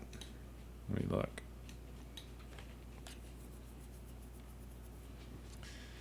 Here, let me also fix it so you guys can actually see while I'm doing this. Just a moment. It's so wild that straight up 4K 120 just doesn't work at all.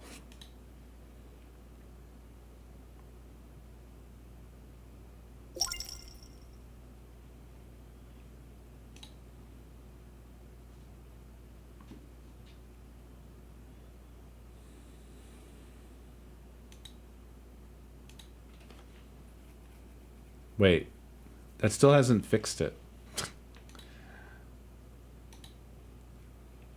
Elusive, thank you for 121 months.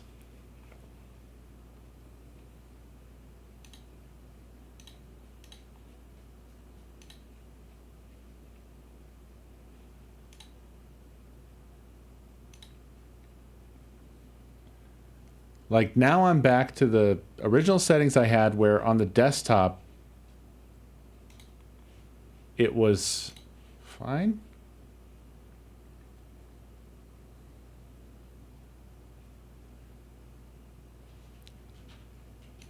Do you mean adjust desktop size and position?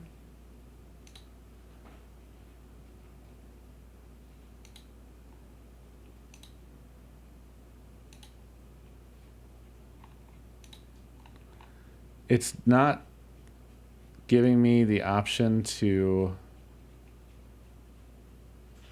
apply this.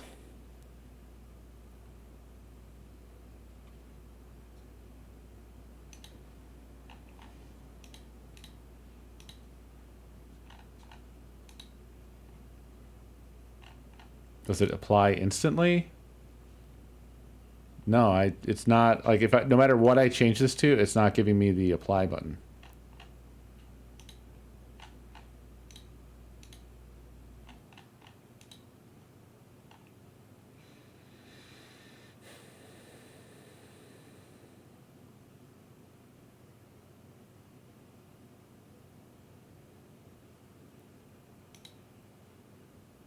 And I'm really confused at the fact that, like, you guys can't see the screen right now. Because these settings literally worked earlier. No problem.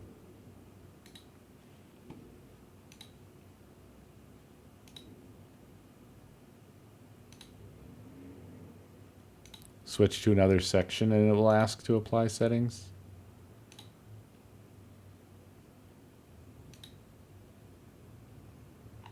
Nope. If I switch to another section, it doesn't ask me. But the setting stays? But I don't think it's done anything.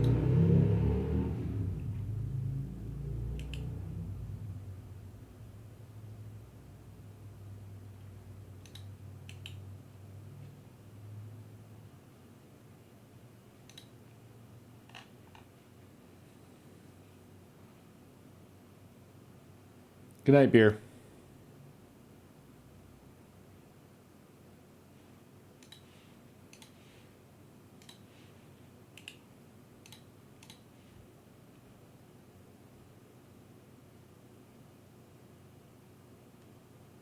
Oh. I decided to try restarting, so I'm restarting at the moment.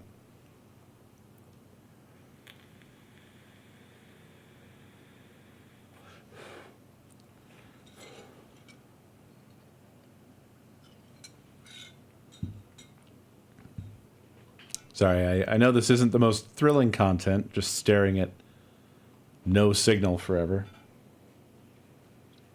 But unfortunately, this is just how testing this stuff goes.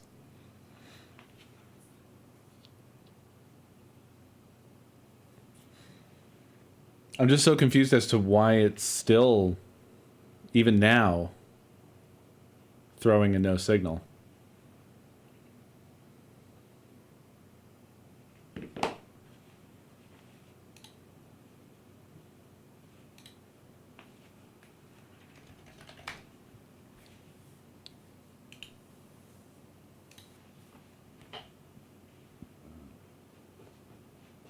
Because this was literally fine before. Okay, well, perform scaling on is set to display for both of them because I just installed this driver clean. So that might have something to do with it all.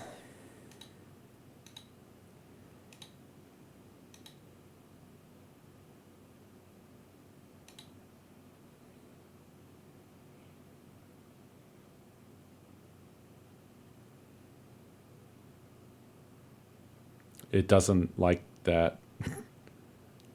I don't think I had picture the entire time. Yeah, it still has the apply button. Or no, wait. Maybe it did. Did it work? Okay, but that hasn't changed anything for you guys. So, why? I set it to scale down to 1920 by 1080 and refresh rate 1440 because that absolutely should be supported.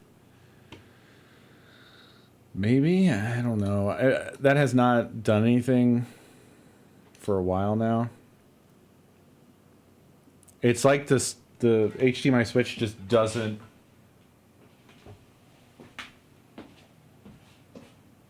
work anymore. It's like I broke it.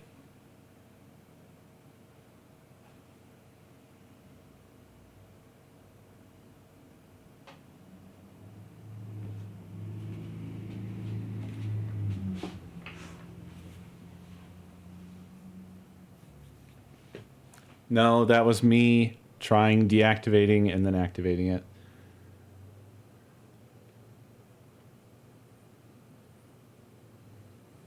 Yeah, that was me clicking on deactivate and then activate. It didn't detect shit.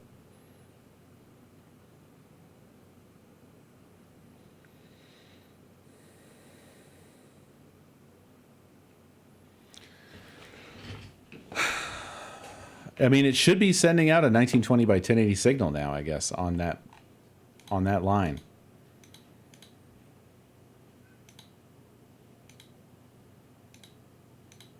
But it's just it's just acting like it's getting nothing at all. And it's still functional.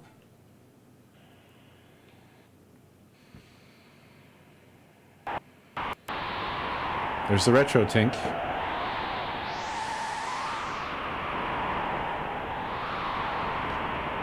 I was so happy because this shit was working. That didn't work on the other switch.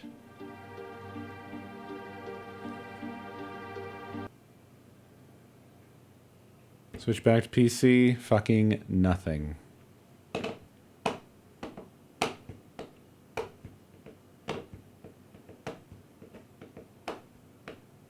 Oh, it just sort of did something for a second there and then stopped. It's in the process of freaking out.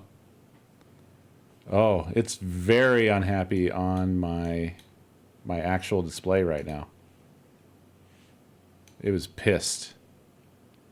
Whoa.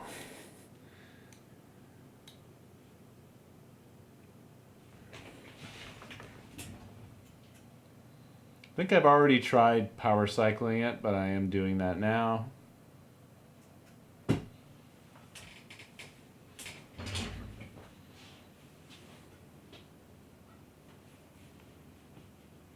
That hasn't done anything. It's making my PC freak out as it reacquires the second display because it still sees the Switch as though it were a working device.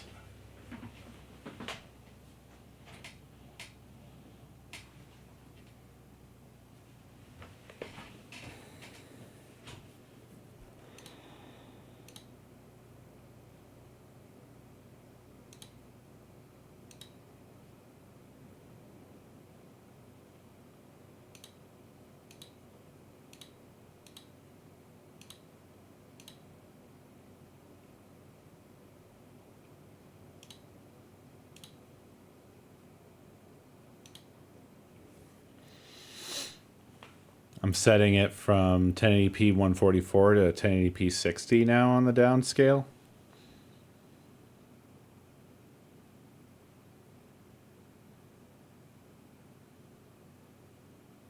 That did nothing.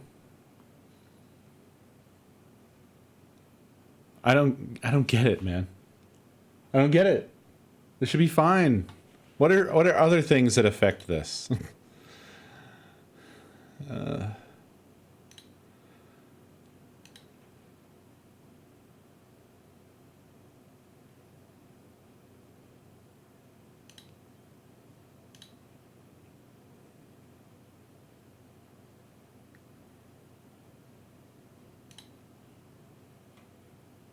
Audio settings, maybe? Could it be that it's sending some sort of crazy audio settings by default that it can't understand?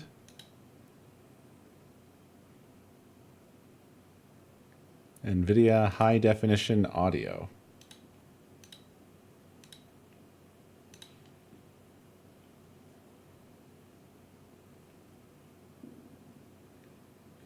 What's really irritating is that it was working before, and it works if I set the resolution down.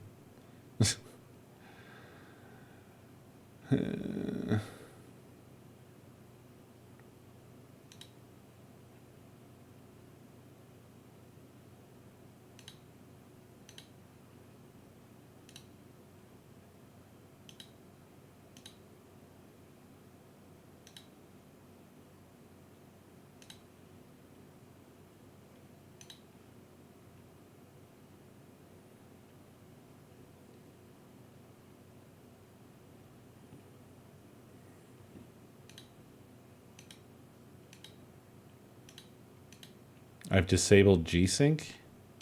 Interestingly, it says select the display you would like to change, but I can't set it separately. If I set it for one, it sets it for both. So that it's off on both now. I don't even know how much G-Sync fucking matters. I have no idea. Hasn't changed the fucking thing. So.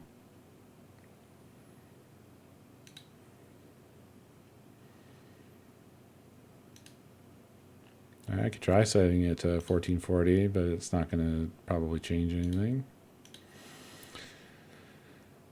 1440p 144 is supposed to be explicitly supported.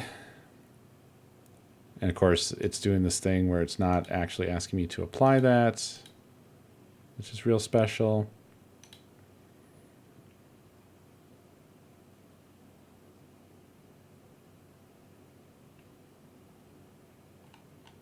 That hasn't done anything.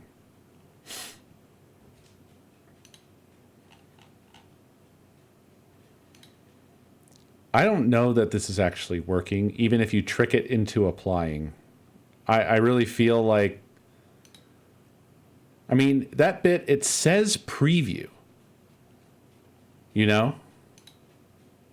Am I not setting it the right way?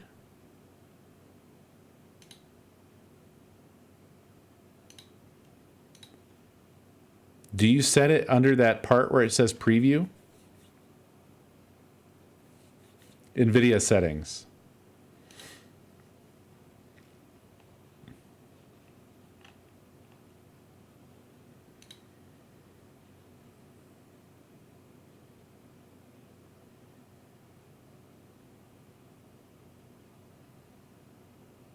I set it down to the right on apply?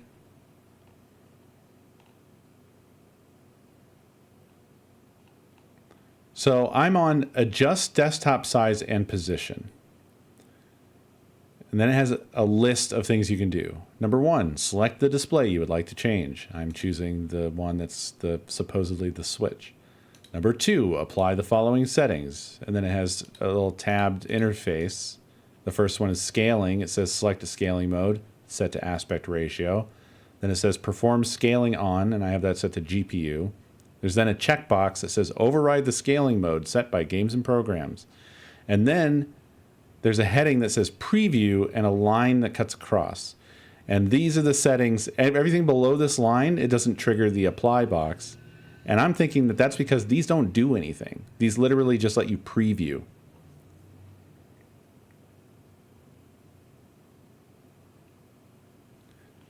The main Windows resolution is indeed still set to 4K. So my Windows settings are 150% scale, display resolution 3080 or 3840 by 2160, landscape, and then under multiple displays, it's set to duplicate these displays.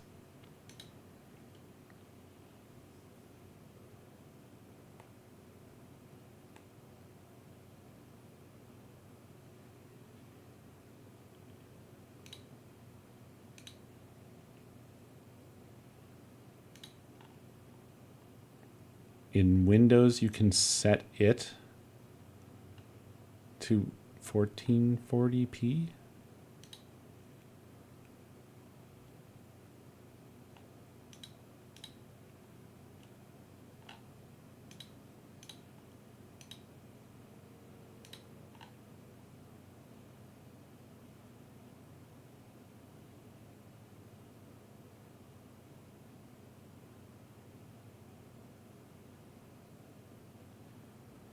Yeah, I mean, like, I think everything that I could possibly do from Windows, I can definitely do in the NVIDIA control panel.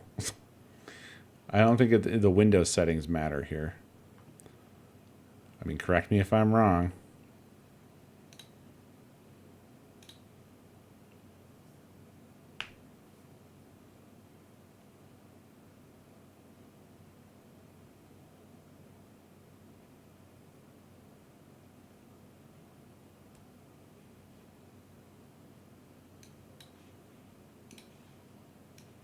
This doesn't even work now.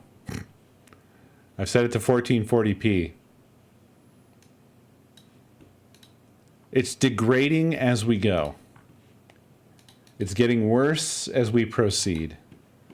What's fucking wrong now? Why didn't this work?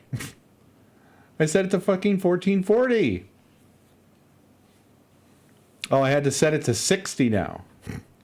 Now I had to set it to 1440/60 for it to do anything.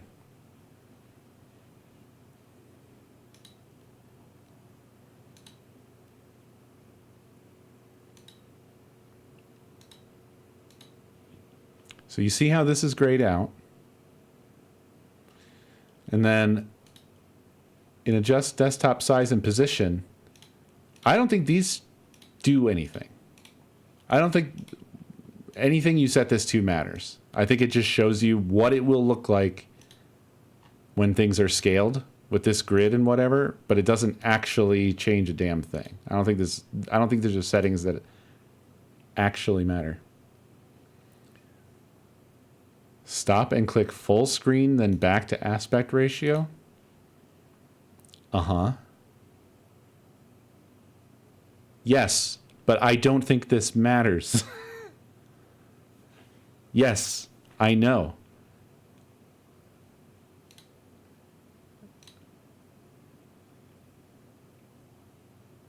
I don't think it does. Because it's not changing anything. Look, nothing happened on the capture card. It's still 1440.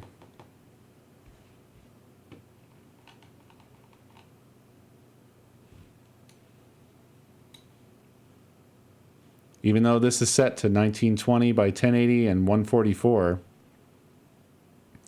it's actually still 1440 60.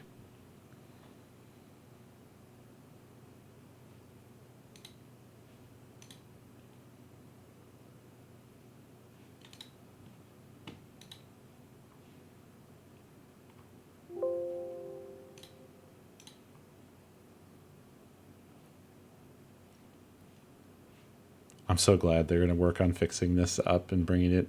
Like, it is a useful interface, but also it runs like shit sometimes. What changed was I applied full screen.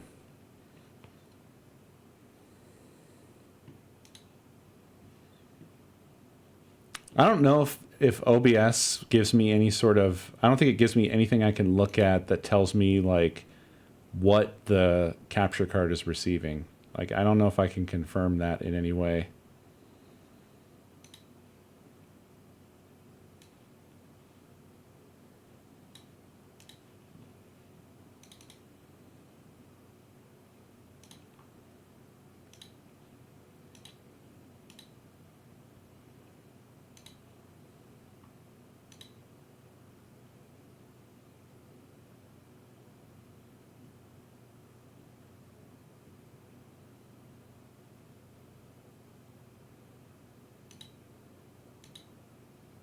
That was me clicking deactivate and activate. I changed the settings on the capture card to 1920 by 1080. And I didn't change any other setting. I'll try changing it to something wacky. That's 800 by 600.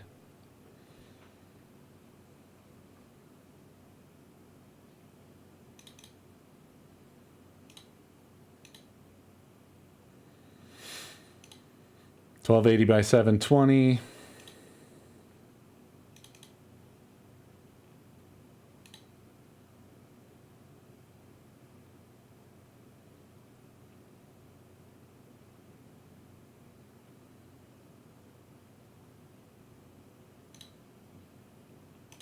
$1920 by 1080.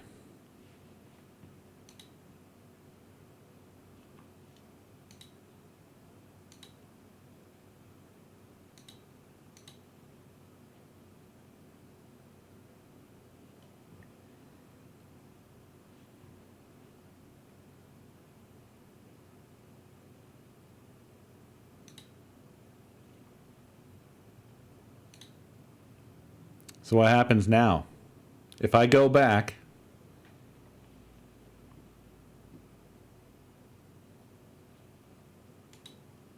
I can't change the resolution of the capture card. I can only change the resolution of my monitor, unless I don't have them mirrored anymore.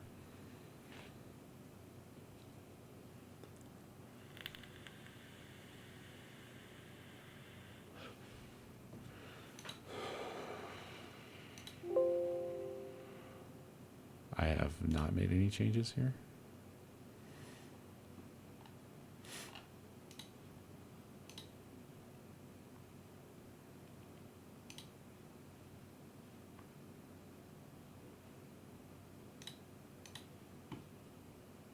Okay. It should become 800 by 600.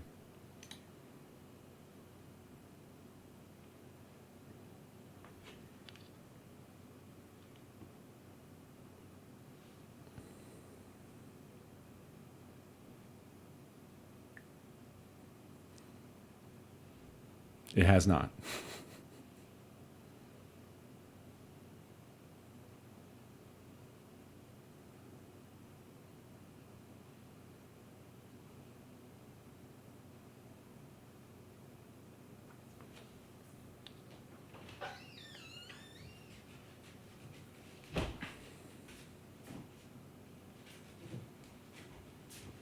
I forgot to show you what I found at the dollar store What'd you find at the dollar store?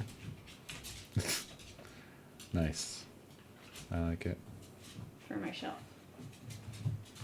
Very cool. Hi, bud. You know, Bun, I've been here the whole time.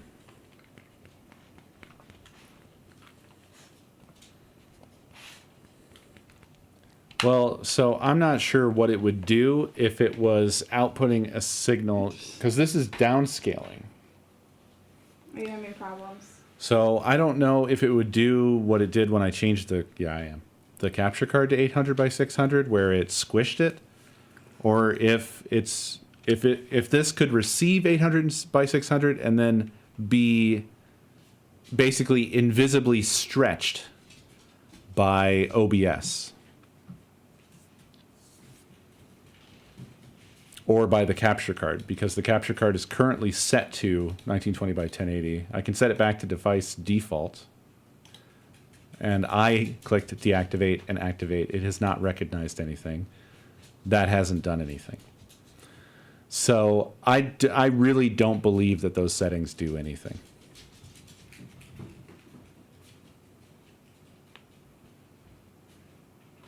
Try changing it to no scaling. So it should be like this.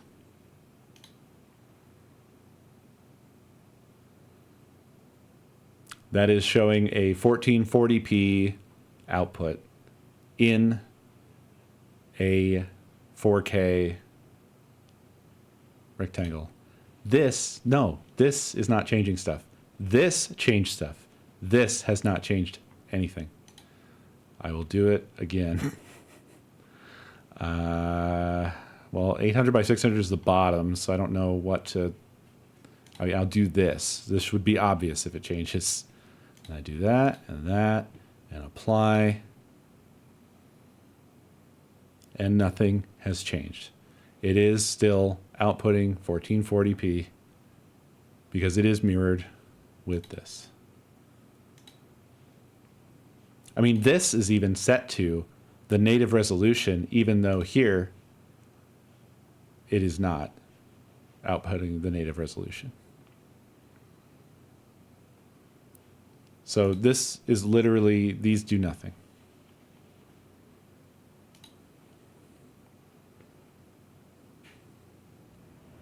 I just did that.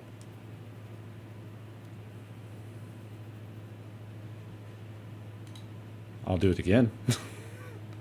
I'll fucking do it again.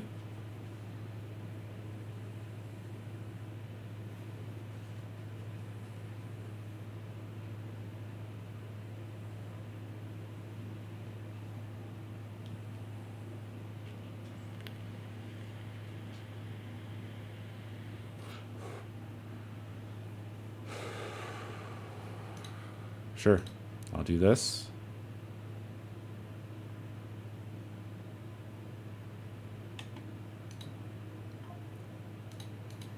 I mean, it's fine to keep trying. There's plenty of times where I've been very convinced of a thing and then turned out far down the chain that I was wrong.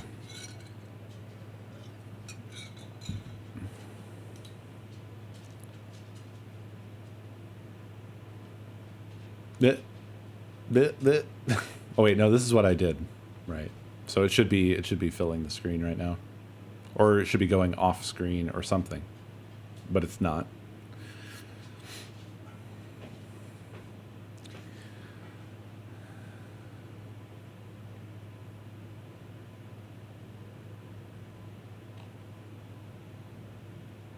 I think this just doesn't work the way you think it does, Agio. I don't.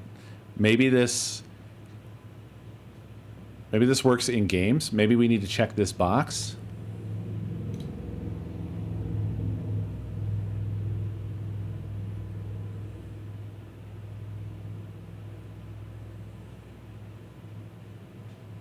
Hello? Hello? Okay.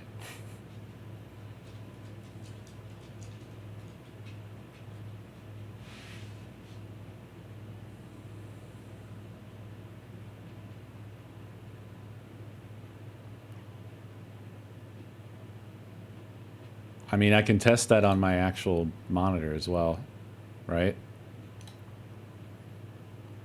800 by 600. I don't know, set that to something sane for 800, 600. Full screen, apply. Yeah. On my main monitor, nothing has happened, dude. It's the same. It's still 1440. Same level of sharpness, so it's not like taking 800 by 600 and stretching it to fill my monitor. It's just it's just 1440p.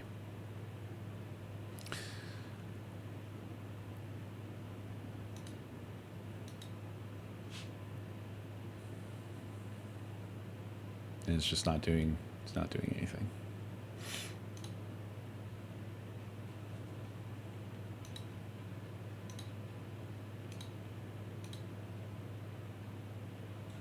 Click size and then that checkbox. Okay.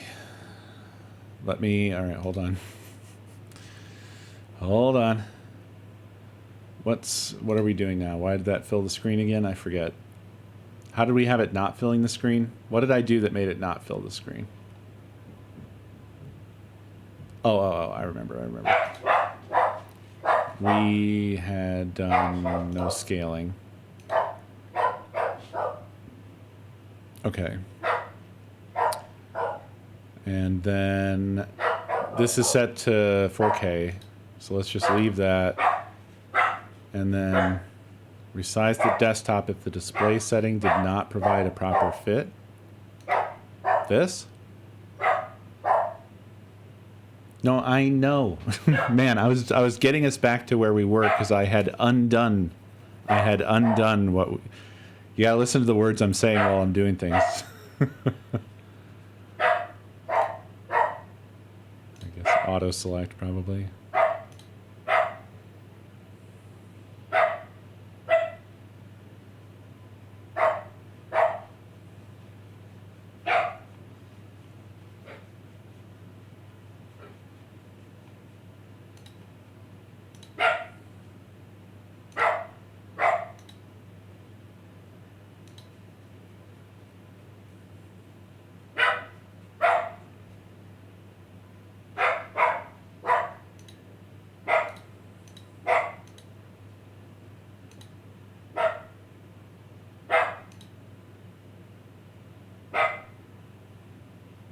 No.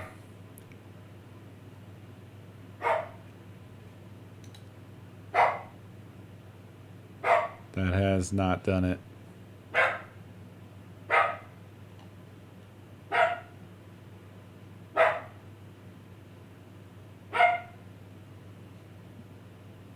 I just don't think that there's a way. I don't think there's a way for it to downscale. Or if there is, none of this is the way. This really, I can't but conclude that this just is a useless set of settings that does nothing. I'm sorry to say. What really, God, I have one of those things where when I go to say specific words, my vocal cords just stop. Got some molecule in my vocal cords.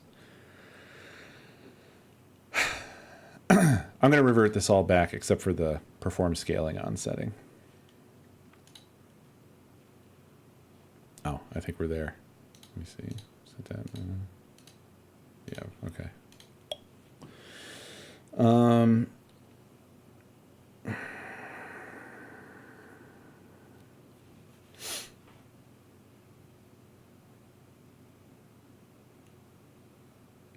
now? Now this is...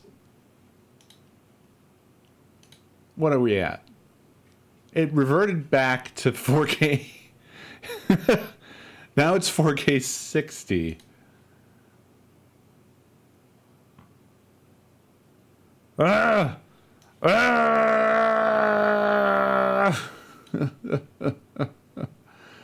No, Lyuma, we ran through a lot of the same kind of thing with perform scaling on display initially before we changed it to GPU. So now, what happens if I set it to 120?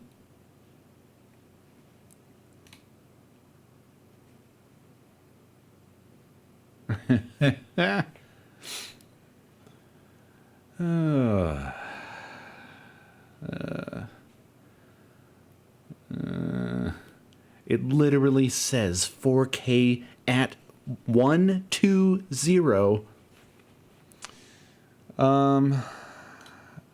Where is color depth? Here, first let me go back to 4K 60. This is infuriating because literally I had this shit set to, on the desktop, 4K 144 before, and you guys were getting a signal. I am losing my mind. Default color settings, which would mean whatever Windows settings are, which are somewhere. I don't even know where those are in Windows. Windows HD color settings. Use HDR, no, and no. This is not it, I guess. I don't even know where that is at. Hardware accelerated GPU scheduling.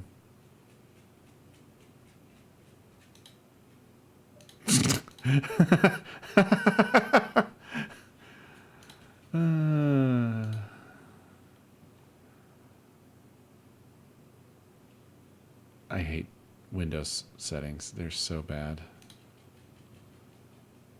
Bit depth 8-bit.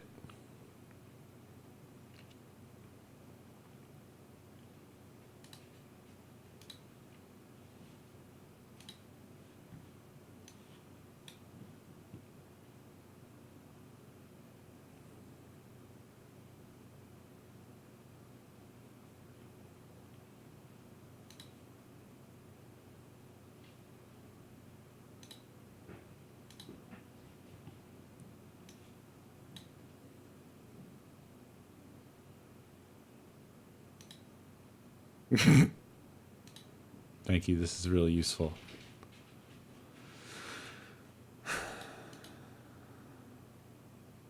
Maybe I can set it to a printer.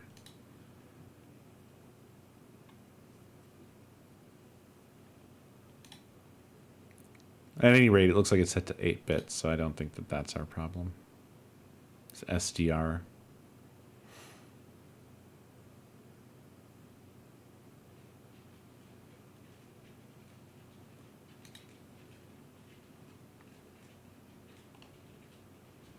I'm stumped, y'all. I don't even know. The only other thing I can think of is that I need to try to... No, 144 stopped working too. I don't have the slightest idea why. You're just going to get no signal. It was working before for some reason. I didn't change the cables. It's the same cables. They're all plugged in real good. Just push them all in here. They're all good. Every single cable. All plugged in real nice. Yep. They're all plugged in.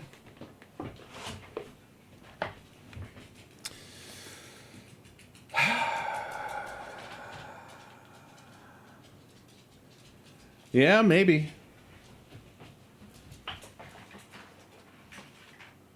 Let's get out the old manual.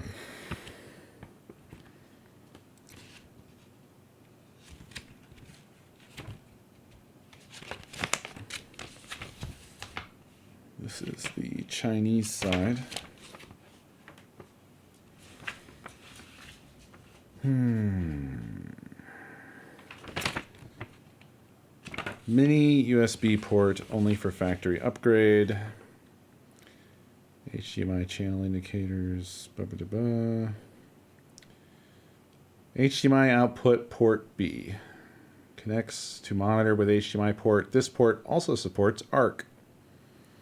HDMI output port A.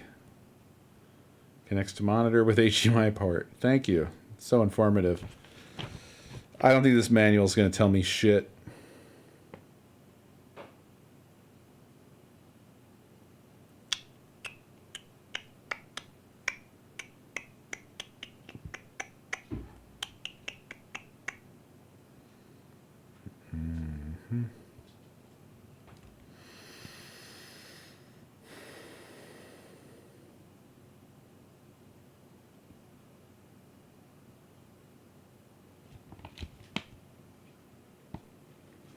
Please use standard HDMI cable and connect cable before powering the equipment. Please preferentially connect 8K TV to out B. Out A supports, or out A outputs 8K at 60 or 4K at 120 resolution only in split mode. In this mode, out A and out B select the same input source. Huh? The maximum output resolution is 8K at 30 or 4K at 60 in other modes. That sounds like it could be our issue, but how do I switch these modes?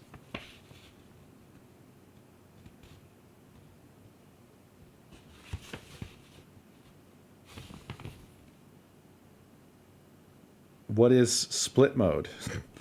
What is split mode?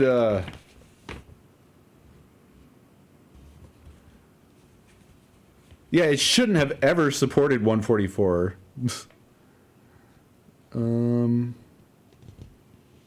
Dude, what the fuck is split mode and how do you... Let me see.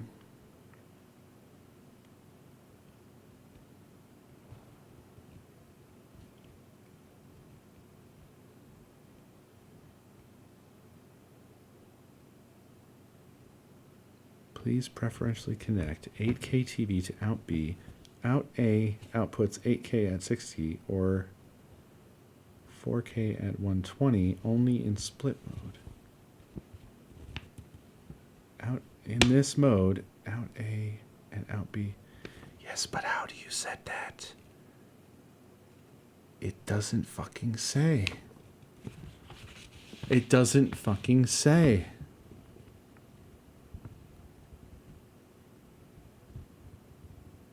Like, I'm looking at the instructions for the remote. Nothing says anything about changing the split mode.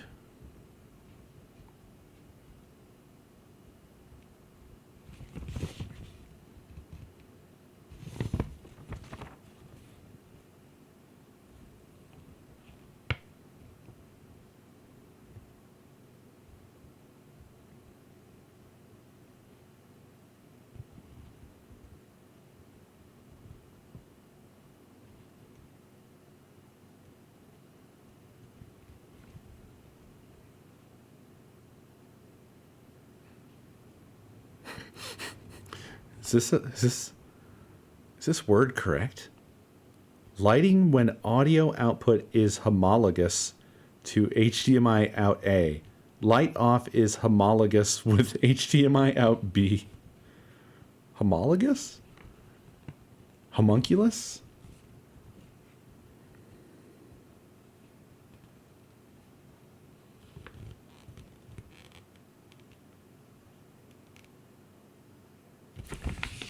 Dude, the only time it mentions this fucking split mode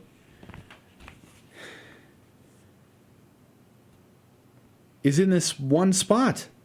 And no other, it's under a section called Matters Needing Attention. But it doesn't at any point anywhere say how you change that mode?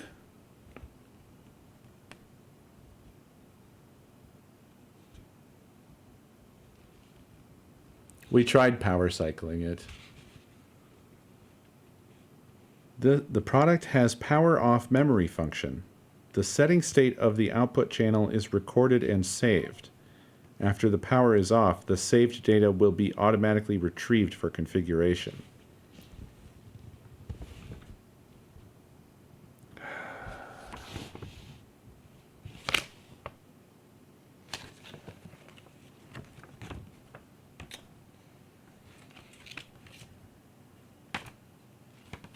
I'm fucked.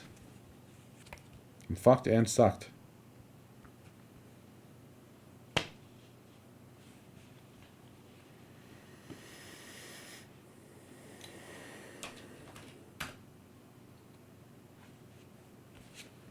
Guess I can try looking up the model number and see if I can find anything about the switch mode. Or split mode, sorry.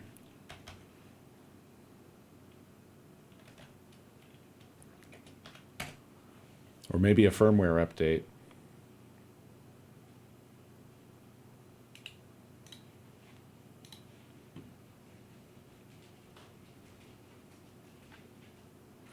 I'm using 2.1 HDMI cables.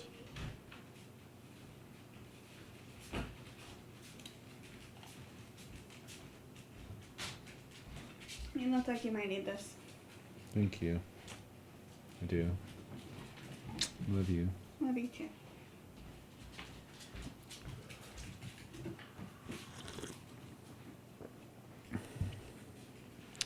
I found a different version of the same manual. It says a few different things. Like with the power switch, it says power self-lock switch. Turn on when pressed, turn off when bounced.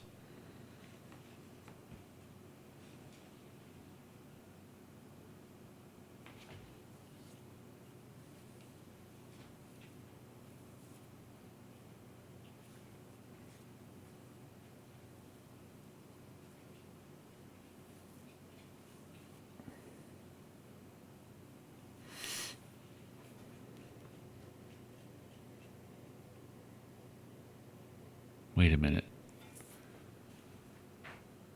Press A, B. This is different from my fucking manual. What the fuck? What the fuck?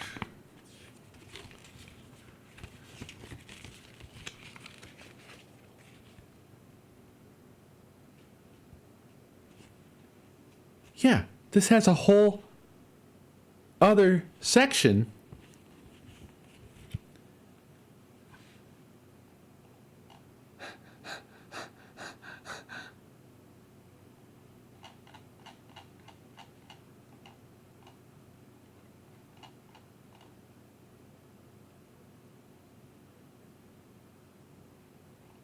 You son of a bitch.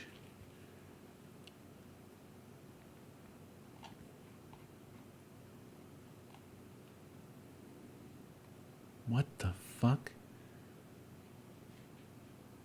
Press AB key more than 3 seconds. HDMI 1.4 compatibility mode turn on off.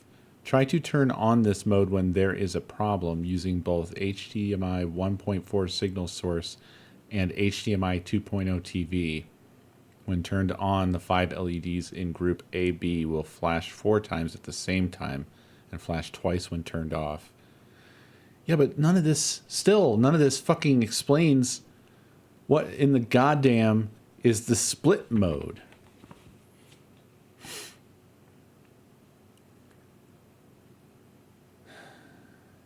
This has a different fucking matter needing attention. In matrix mode, in this mode, the outputs of A and B are different. Output ports A and B cannot output 8K signals at the same time. Only one group is allowed to output 8K, and the other group output 4K or less.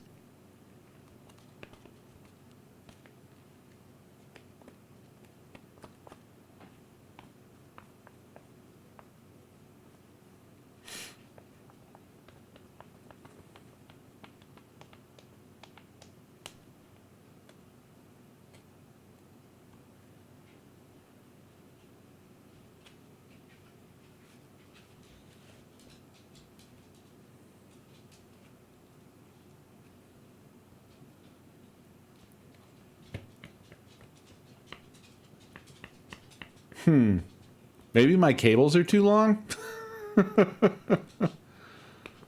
I don't know how long they are, but this says for 4K, your cables have to be less than or equal to 5 meters.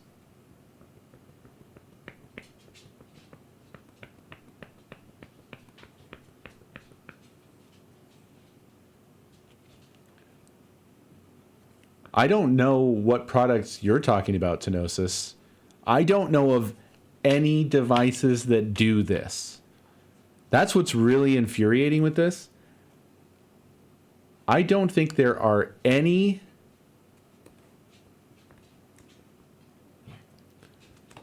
Oh, yeah, never mind. I was thinking feet. I was reading meters. I was thinking feet.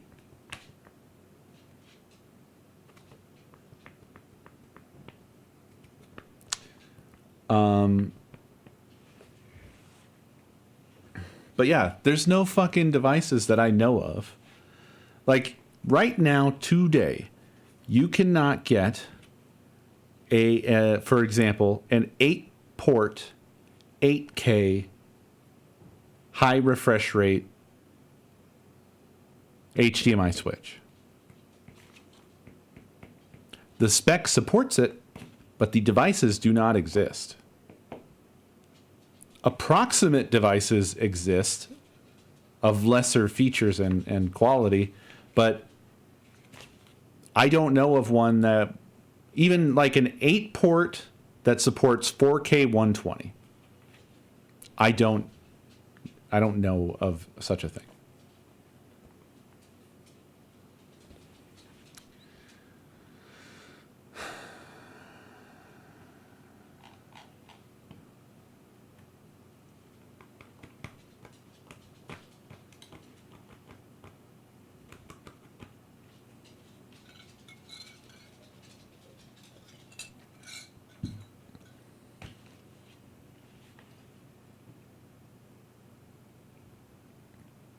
The thing I'm trying to figure out right now is what this fucking switch mode or split mode is. The split mode must have meant matrix mode, like split, it's like two different things. But like, this is one of those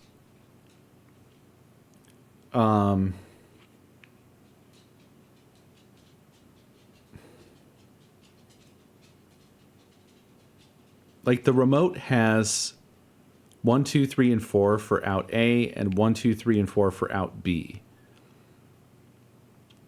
And I can't switch them with one button press, you know? So is it matrix mode just whenever I have them set differently? Is that what they mean?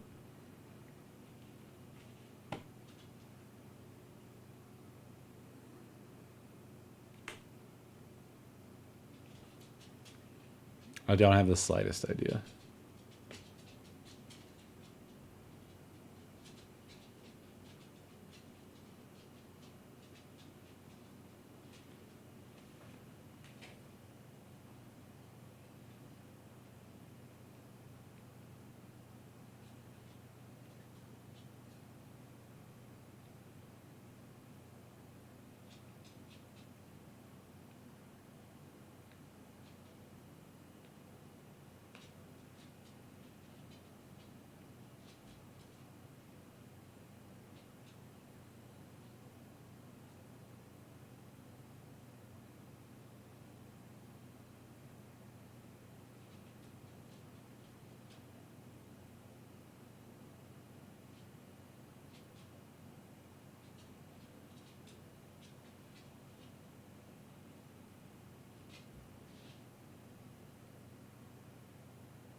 It's driving me crazy, basically.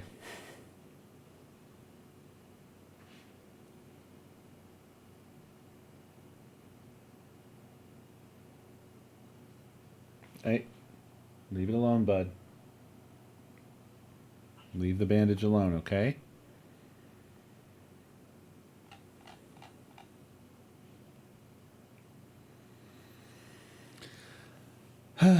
I'm sorry. This kind of ended up being a very disappointing evening. It's weird because I really thought shit was on the right track, but I thought wrong. I thought very wrong.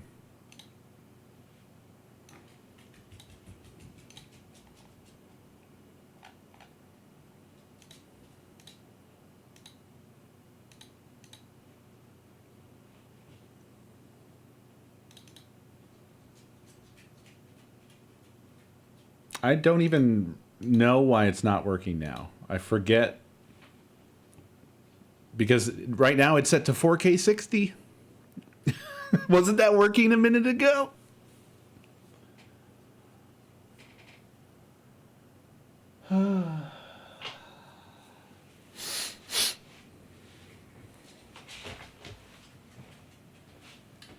Is this thing like actively dying? No, it's not hot.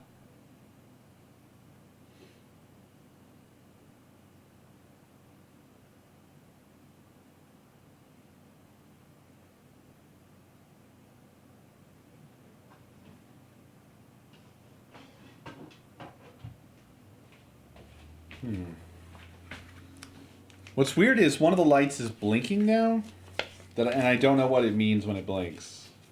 I'm checking though.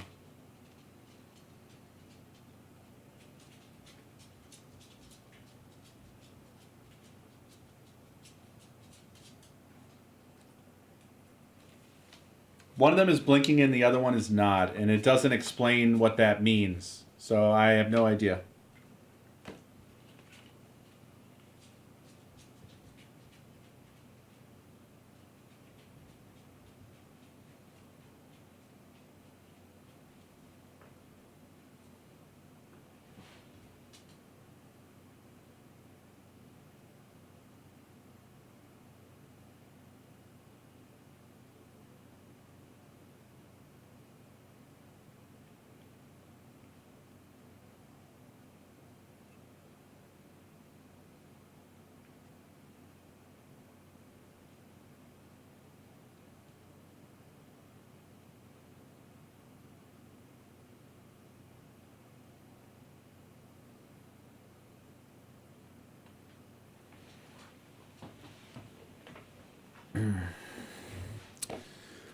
I will get you the model number. The model number is this. There you are. Enjoy.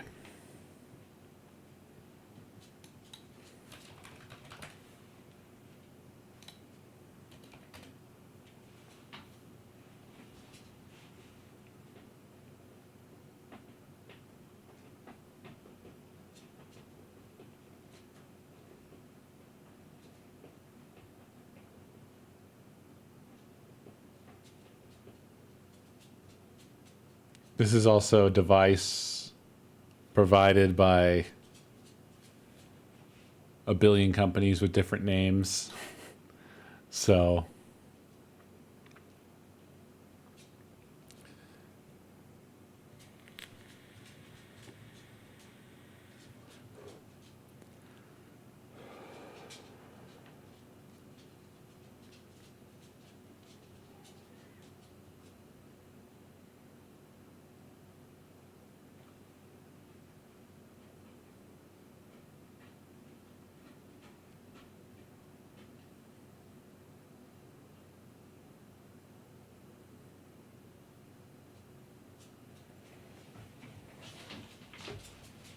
maybe I should switch the fucking outputs around.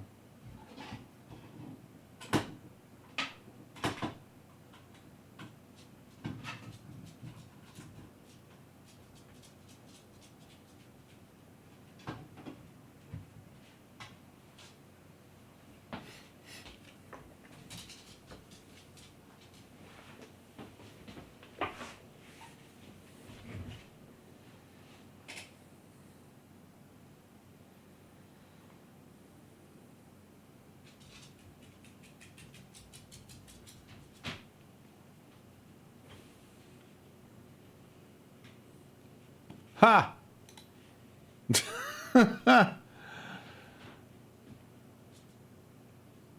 Okay.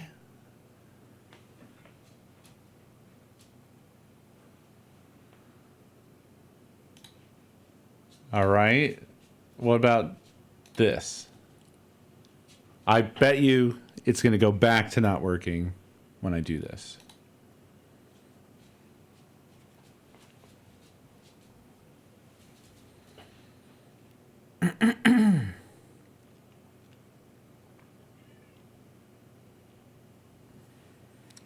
Yup.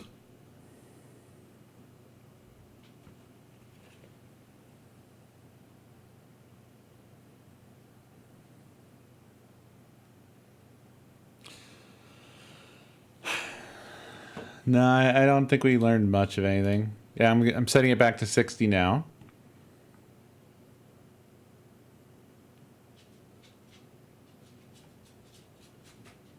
Worked for a second. It worked for 1 second.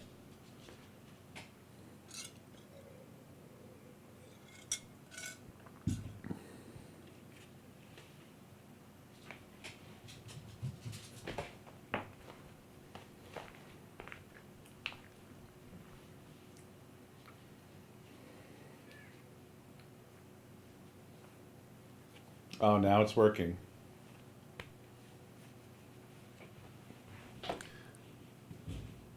Let's see if it's specifically 120 that it doesn't like.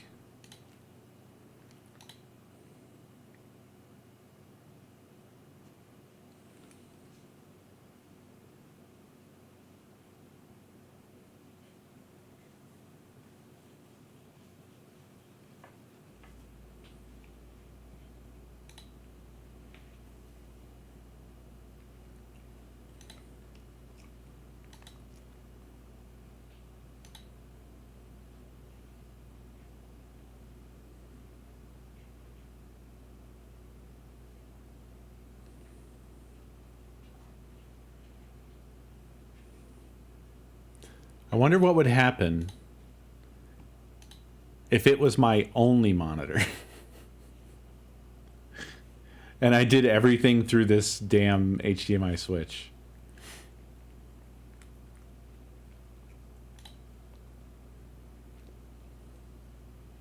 I mean, that sounds like a terrible idea.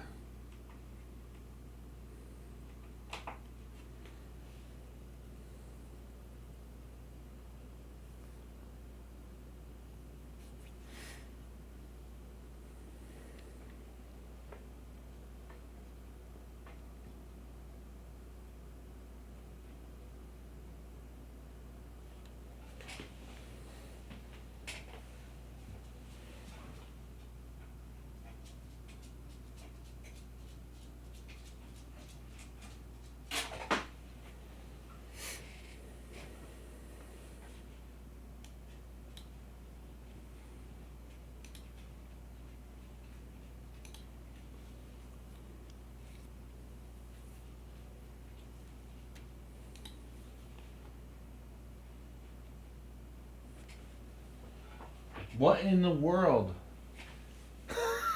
What in the fuck?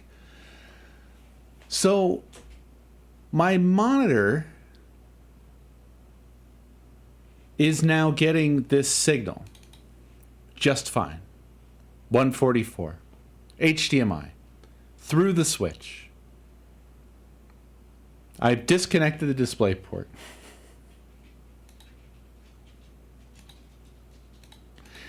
Interestingly, the only options I can set are 144 and 120 now.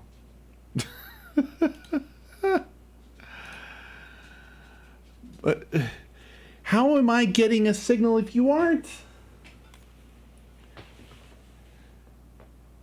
How could I possibly... How is it you aren't?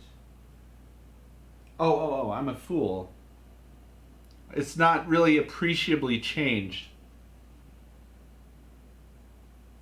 Right? Or no? Oh yeah, no, okay. It hasn't appreciably changed. Because I'm still using the other output.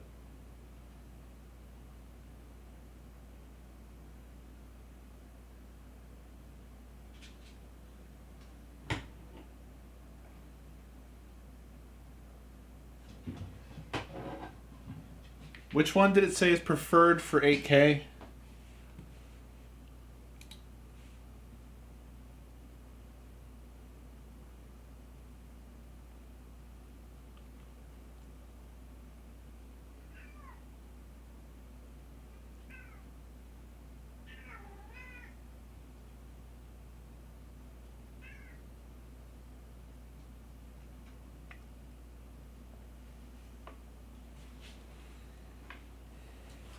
Out B.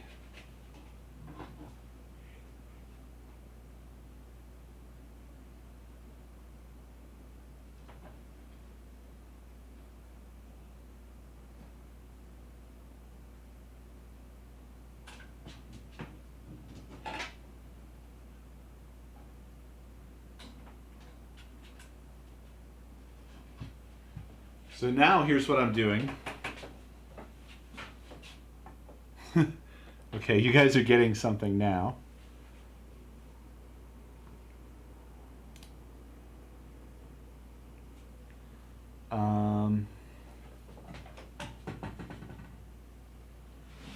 So now what I'm going to do is connect my monitor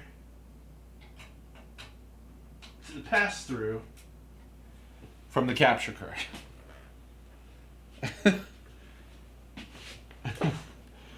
Okay. Now we're 1080 for some reason.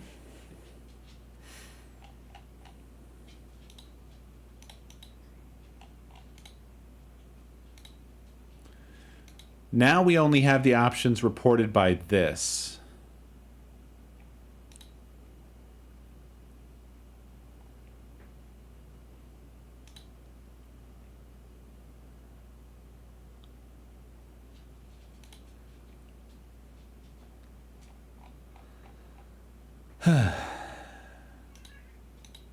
Okay, so this is now, the capture card is the dictator of everything.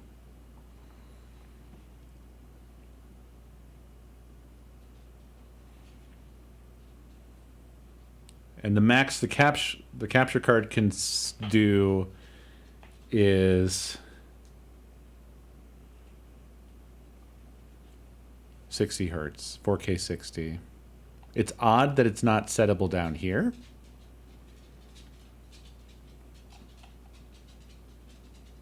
And 1440p is not settable up here. I don't understand this menu. I don't understand these options. This shit's fucking bizarre.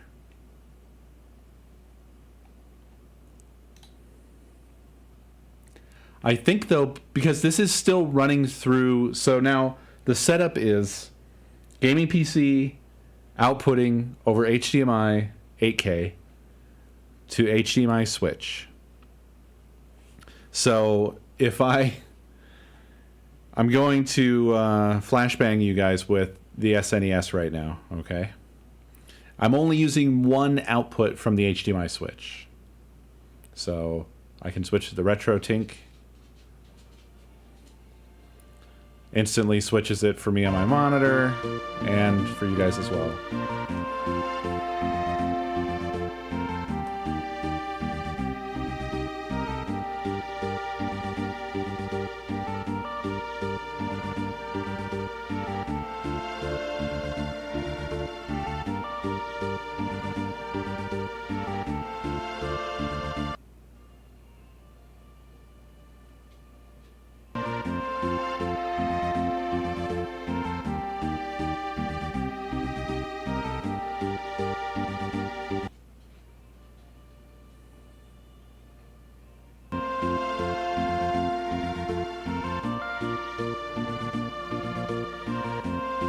Yeah, maybe no HDR for the retro games. So it's pretty great though, right? 4K 60, working fine. I can also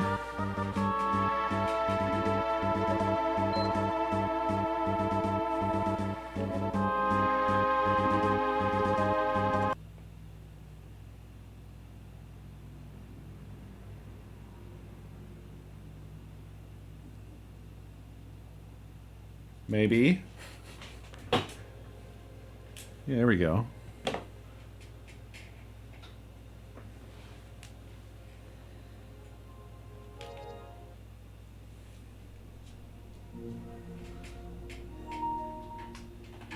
Yes, I was manually switching them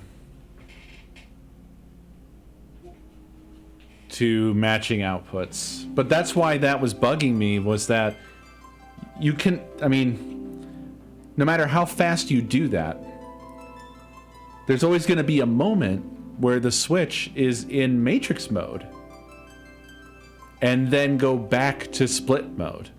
Because there isn't a way to lock it together to make it one button press.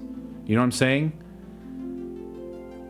It wouldn't be humanly possible to switch them simultaneously unless it would... I mean, you'd have to just use both buttons at the same time and hope that you're pressing them together. I don't know. Who knows how much that even mattered. So this is working fine. The RetroTink is working fine.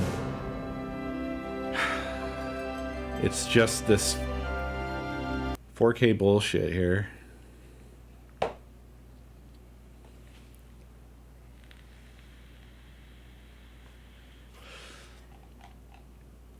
Let's see if this actually still works.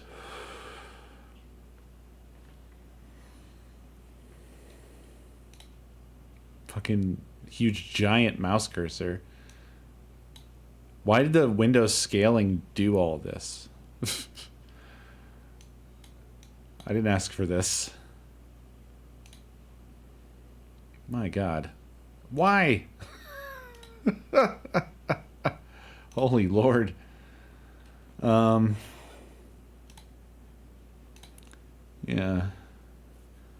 So this puts me back to wondering then if the next move if the next move is the capture card upgrade, I just want to throw myself down a well. Or maybe I could suck it up and just live with 1440p.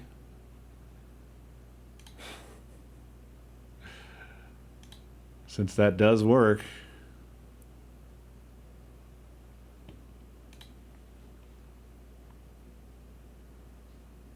You know? It's giving up, but sometimes you just feel like giving up.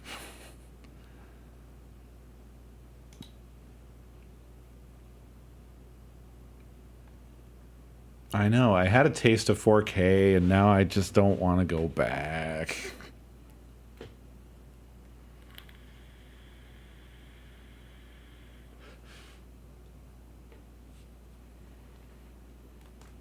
Honestly, I've already tested this on this monitor, like tested 1440p, and I feel like it looks good.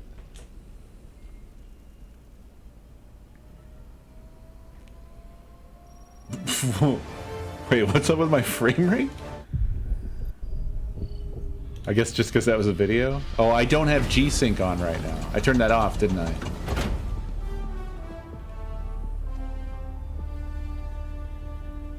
Yeah, like I can tell it's not as crisp.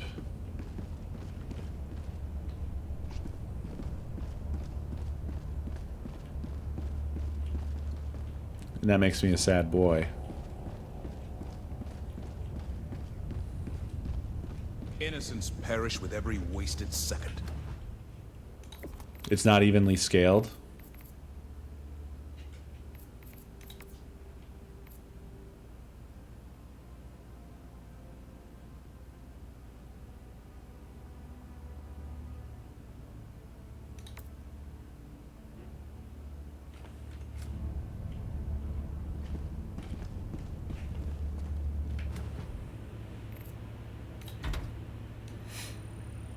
Yeah, but one thing that's nice here is we're not getting the fucking constant signal dropout freakout bullshit when we do this, right? You know what I mean? That's kind of nice, isn't it? Look, I'm not happy. Don't assume that I'm happy. Oh, so 1440p is one of those like 16:9 sort of is what it is.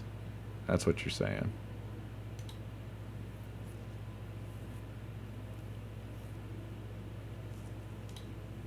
I always want to always use this on that. But I never do because I'm always thinking like, well, sometime I might need to fucking do it with the fucking thing disabled. You know, I might have to disable those mods. And then I'll be sorry. Let's see if we need windowed mode or not.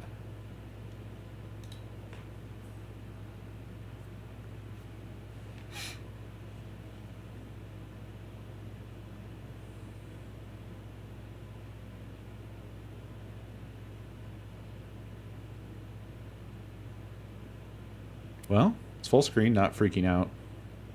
So I guess that was totally due to the fucking fact that I was trying to force 4K 144 through a pipe it was not fitting through.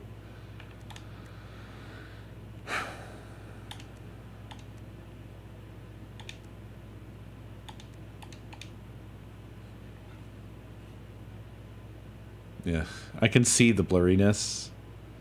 Like, obviously, this is probably better than 1080p, but... Ugh.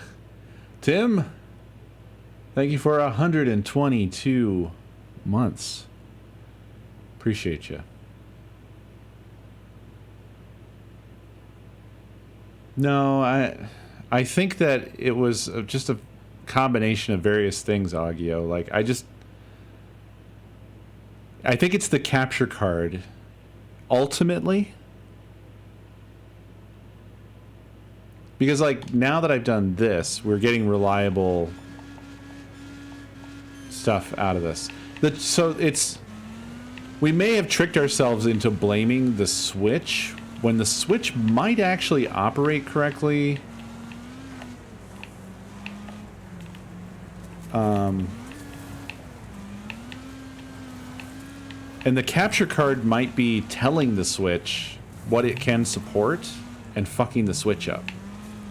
Does that make sense?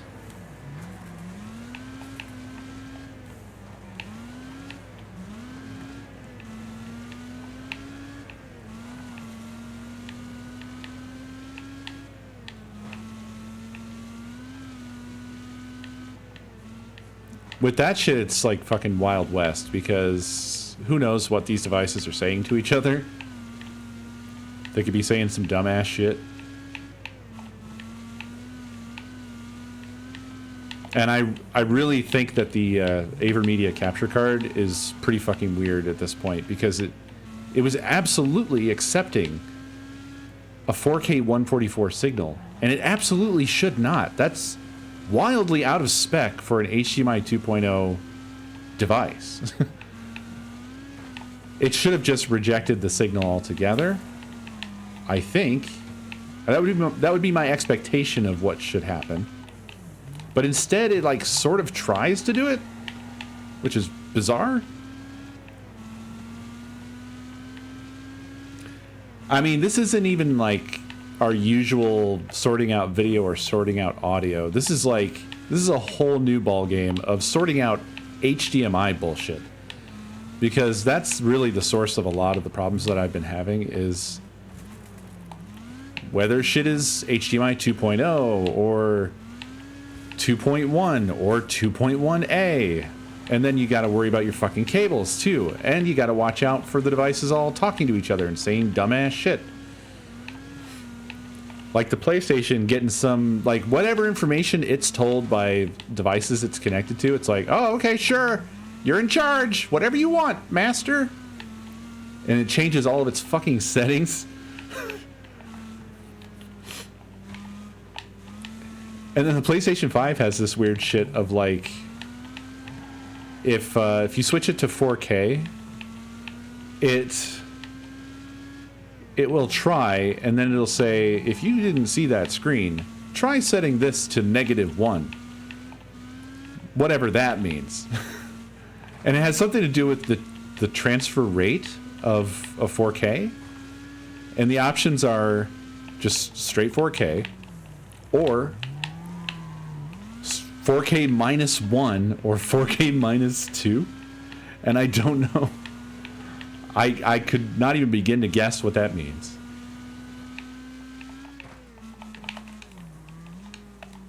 So I've stepped into a whole new world of problems, and I don't know why I keep doing this to myself.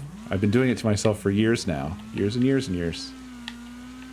It's just some sort of weird torture fetish that I have.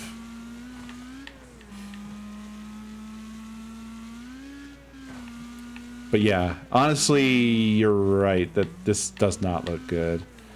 And honestly, this looks worse than shit did at 1080p. You were so right.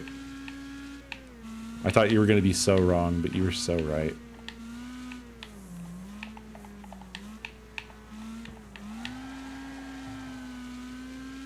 Or maybe it's just that I've just now stepped down from 4K to this, and I'm feeling the burn. I bet if I stepped down to 1080p, I would have other thoughts.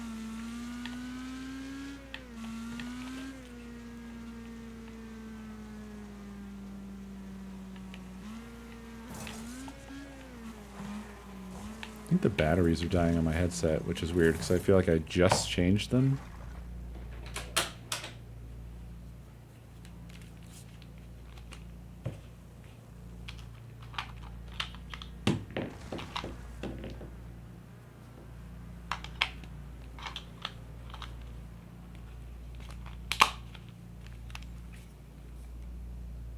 There we go.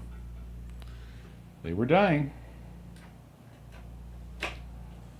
Maybe my rechargeable batteries are going bad. I don't know how long they're supposed to be good for. Because regular batteries, you know, just fucking die. Do rechargeable batteries die? Like die?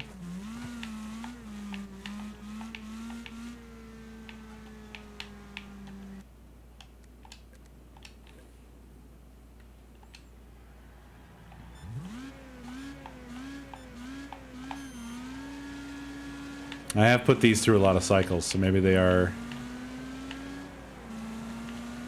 actually dying.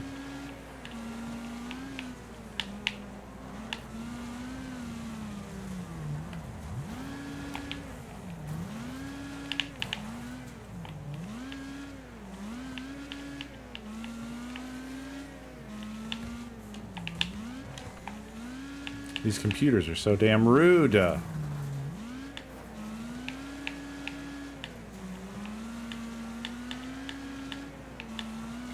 I mean, I'm happy with the performance here. Really happy. Are you guys experiencing any tearing? Have you seen any tearing since I've had G-Sync off?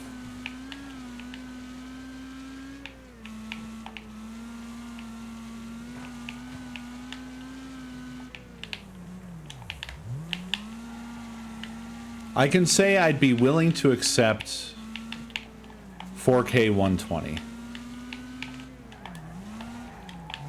I would prefer 144 because my monitor supports it, but I'd be shut out from the possibility of using the Switch or basically any fucking devices because they just don't exist. They just don't exist.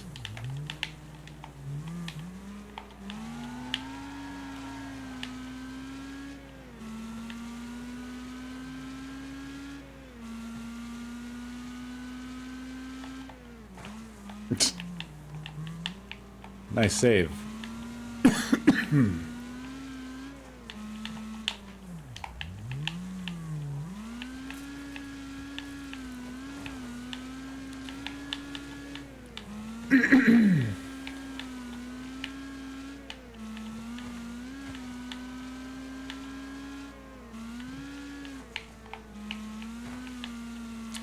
Yeah, well, I mean, it looks like in a number of cases, like games that are more graphics heavy, it sounds like since I'm already GPU bottlenecked with a 4080 Super, which is wild. I mean, Helldivers 2 is really something. I wonder how a 4090 does. I don't know how far beyond the 4080 Super or the 4090 is, but at the price it is, it should be appreciably beyond it. But I can't even hit, 120 in Helldivers 2. And it doesn't sound like upgrading my CPU is going to make much of a difference to stuff like that, so...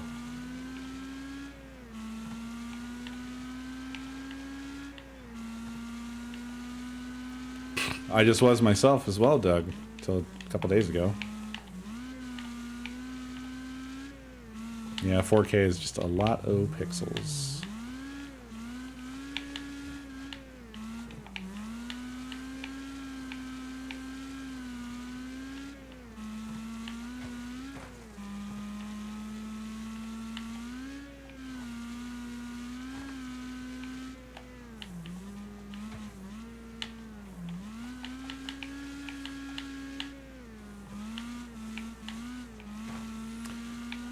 Well, yeah, that's the thing is, my 2080 Super was like way more capable than I gave it credit for.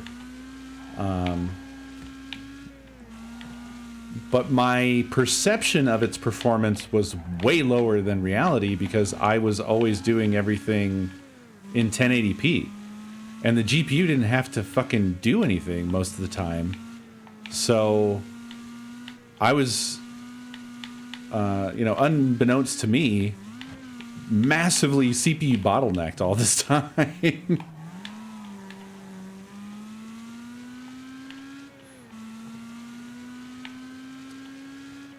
I mean, yeah, Zcats, I think, but it's like, do I want to drop another?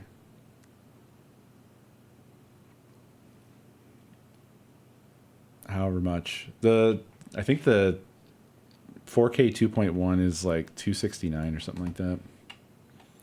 Granted, Beer was my sponsor for the HDMI switch, and I appreciate that, but I'm not out here trying to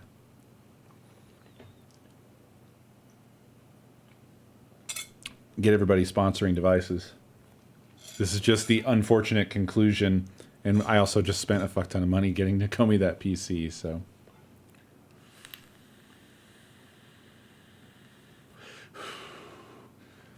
Well, here's the dangerous thing, ZK. This is what always happens, right? I get to a point where I arrive at an assumption. It's not necessarily proven, right? The assumption is that right now, the way this is set up, it is based off of what the AverMedia capture card is reporting.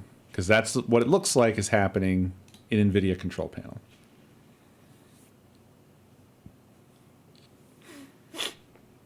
So the following assumption is, if I switch to the 4K 2.1, this will change to 2.1 compatible, well, specifications, I should say, right? I'm assuming this.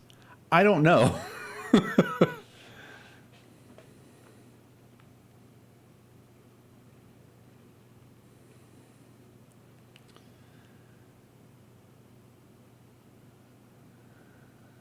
Well, I technically have that. The problem is I only have one capture card right now that can capture 4K.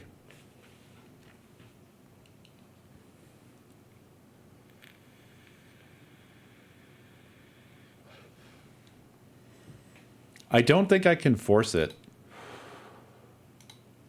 Because this is now populated by what the AverMedia says is available, I can only set it to what the AverMedia lets me set it to. I can't set it to 4K higher than 60. So this is the one situation where I can't force it. When it was set up where the switch was the perceived device, that was letting me override, and that was what was causing problems. Customize was enabled a second ago. I don't know how. I don't know what gets that to enable.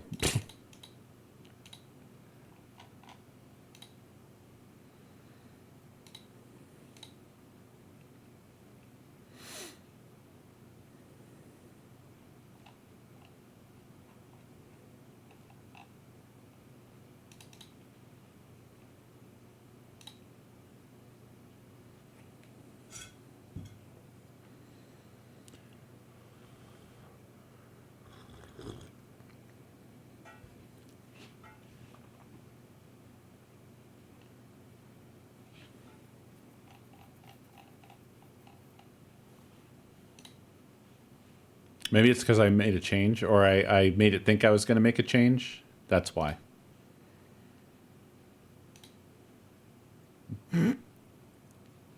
What are these?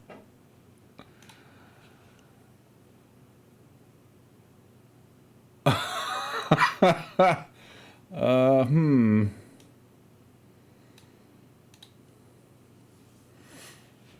Oh, wow. How dangerous is this?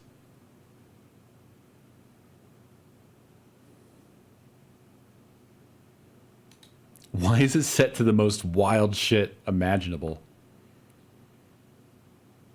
Oh my god, the timings? I don't know the timings, dude.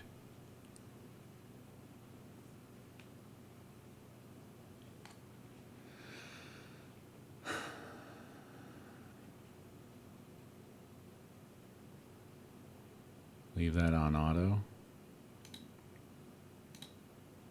Why can't I set the color depth lower? So what you're saying is you want me to, well, first of all, I need to go back now because I don't know. 3840 2160.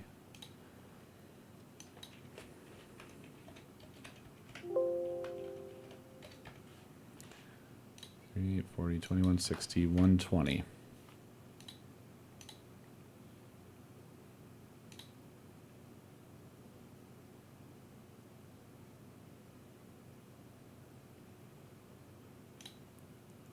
Why? Why? Why? Why? Wait, is it actually set to that?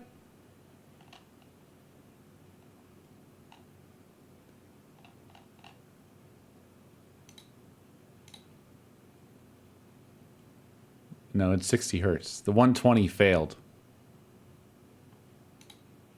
That didn't work. Yeah, it clamped it.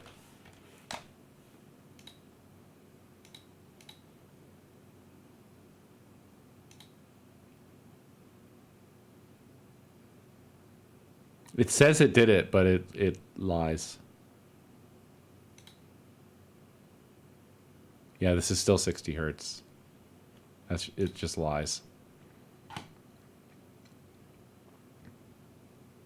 No, it said it was successful. It's not in the list. It's just setting it to 4K.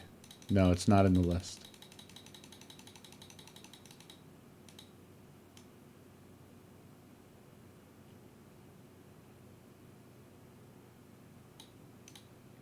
It's not in this list either.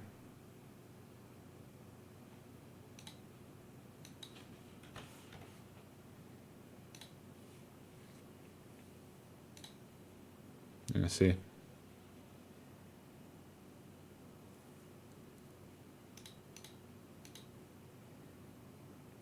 It doesn't work.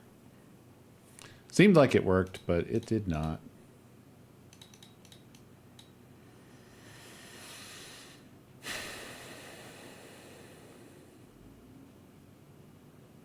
Try 85 hertz? Whatever you want. Sure. I think it's just going to reject it just the same because it's out of spec. It's out of the specifications reported.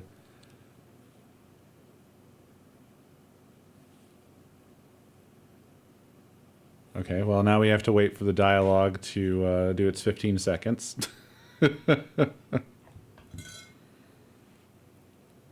Or my GPU and capture card are literally frying right now.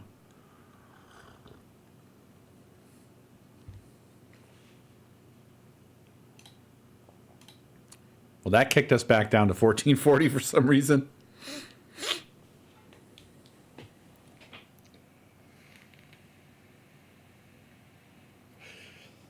I don't know.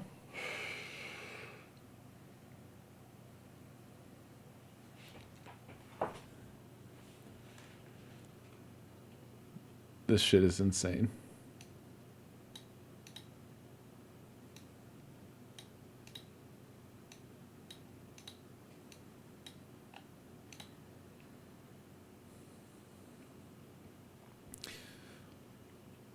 What I am afraid will happen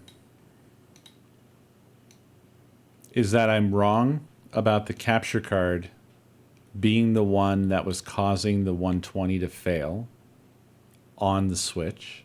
The reason I'm afraid I'm wrong about that is because we had that weird situation where I was definitely outputting 4K 144 and it was definitely working. And we'll get the capture card and then I'll set it to 4K 120 and the Switch won't work. That's what I'm afraid of. But I guess, like you guys said, I could just then return it. But then I don't even know what the next step is. I don't know what else to try after that.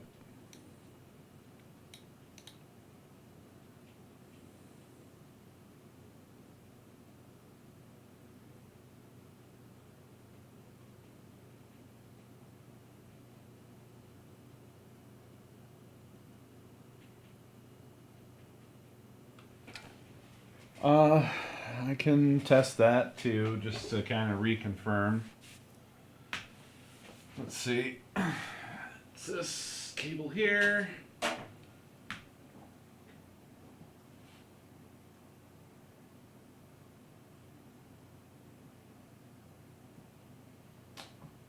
And you guys are not going to have picture. It wasn't that cable, by the way. Is this cable. You might get picture for a second, but you're going to lose it.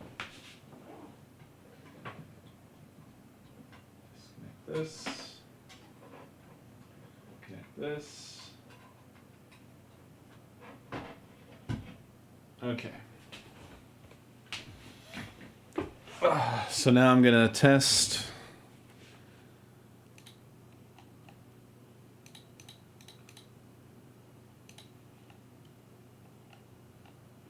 Oh, wait.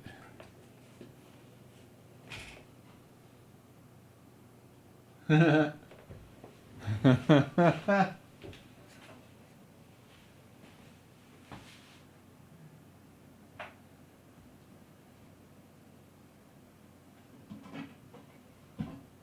so now why is this happening?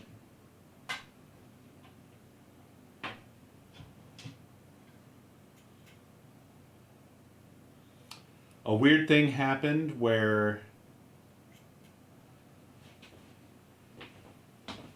my video card still thinks it's connected to the capture card.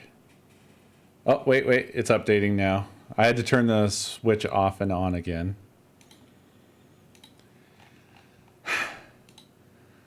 The switch is telling me, well, okay, no.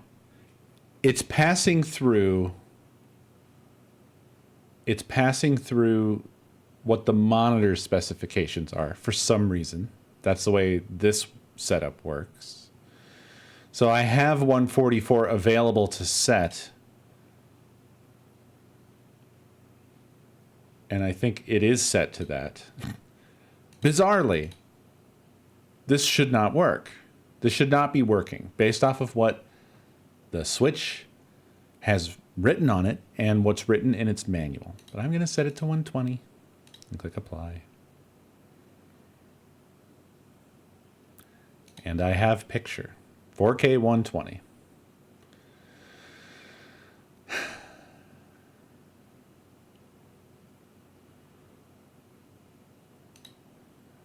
I'm going to turn on G-Sync again and see what happens.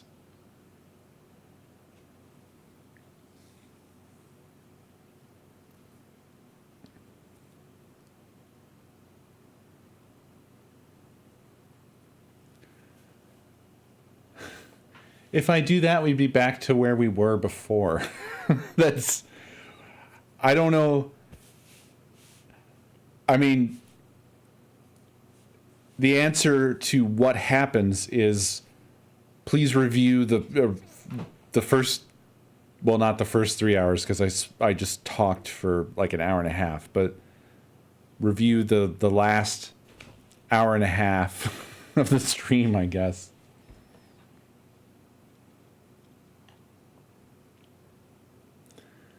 Because this is how it was before. the PC going directly to the switch, and then the switch was outputting to the capture card and the monitor.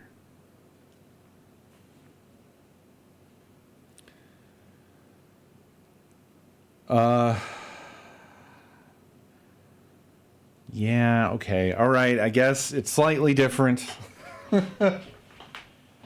You're right. You're right. But this is going to put us at risk again of the fucking Matrix mode or whatever.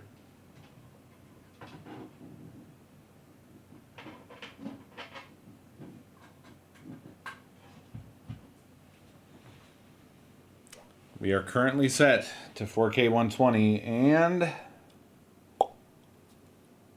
no signal. No signal.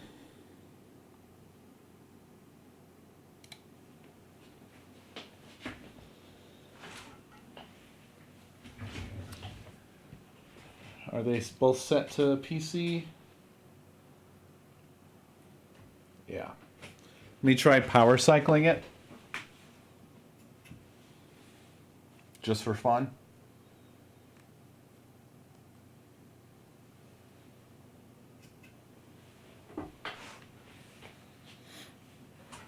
Now the thing is, this doesn't mean that the switch is fucked up necessarily, because it is outputting this to my monitor just fine.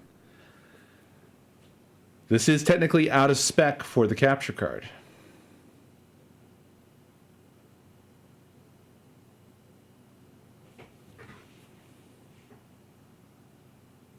Power cycle did not fix it.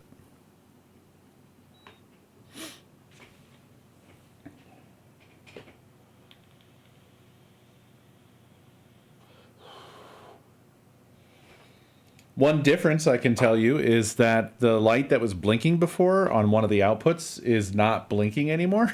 It's just solid. Unfortunately, I have no idea what either mean.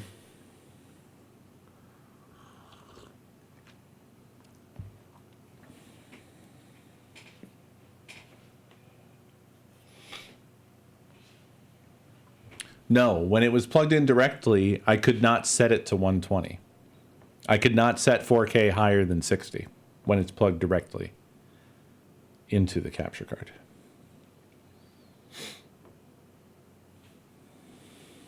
Sure, I'll set it to 60. Oh, I can't. For some reason,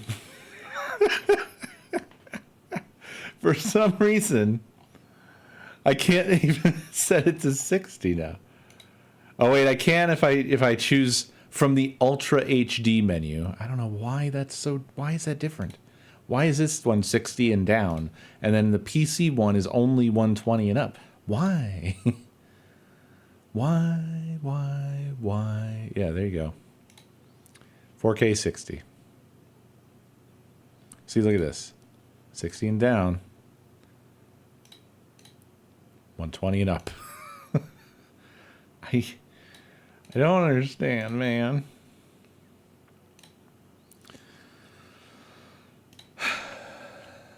So we've kind of done a dance around the capture card at this point.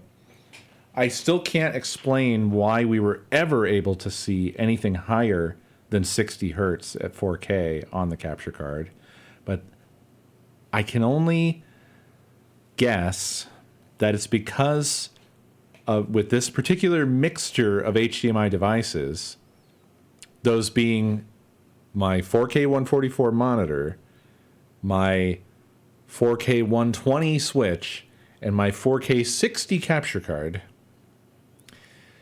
that we were able to create a situation that would force a video signal through the capture card that was out of spec, and for whatever reason, the way it was treating it. So basically, it has a proactive strategy to prevent signals that it can't support. That's like the AverMedia reports what it can support, but if you can override that somehow, then it basically is just an open pipe that works until it fails, because that's what was happening when we were testing RecFest. RecFest started at a lower frame rate because of all of the, the 23 opponents. But then as I was passing them, it got worse and worse and worse because the frame rate kept getting a little bit higher, thereby increasing the amount of data that we were trying to force into the capture card.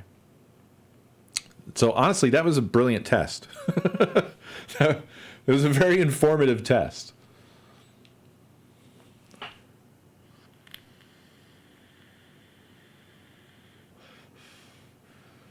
Well, we don't want to create that situation because it was performing badly before it even got to 120.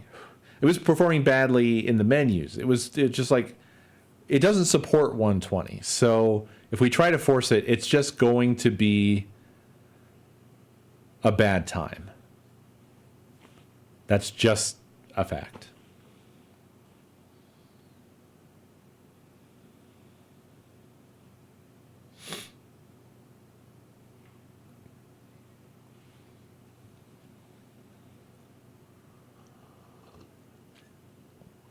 Yeah, I mean, it should start failing at any point above 60 frames per second, right? Because that's all out of spec. 61 and up, out of spec. If you unplug the HDMI from the capture card, can you send 4K 120 to the Switch? I thought I did that, but I will do it again. I'll fucking do it again.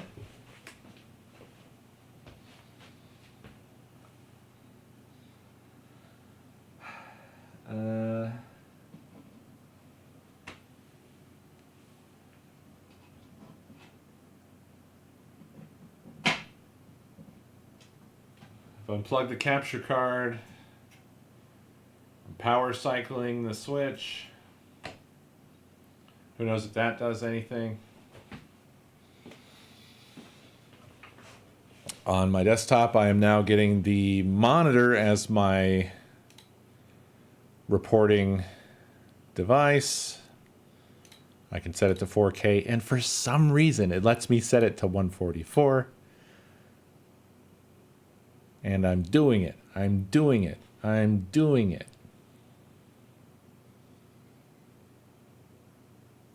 It's not working? It's not working? It's not working? Why are you pretending like you give a shit about specs now? It didn't work. Okay. So I'm going to try to set it to 120.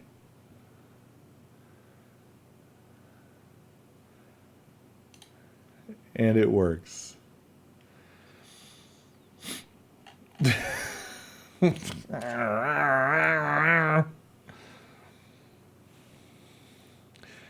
I know that that's not going to work, Agio, but I will do it just for you. So we are configured that way right now. I have 4K 120 on my monitor coming through the Switch. That's working.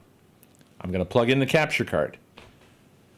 But what's going to happen is, at best, it will not switch over to thinking that the capture card is connected, and it will still use the monitor's specs, and the capture card will say no signal.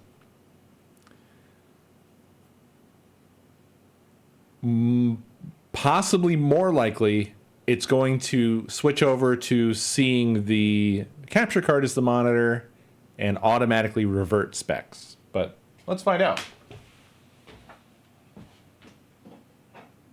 And also, if this were going to be the way I'd have to do it, I'd rather not even do it. This is not how I want to live. This is not why I bought this device. Or sorry, this is not why Beer sponsored this device. The whole idea was that it was going to fucking work.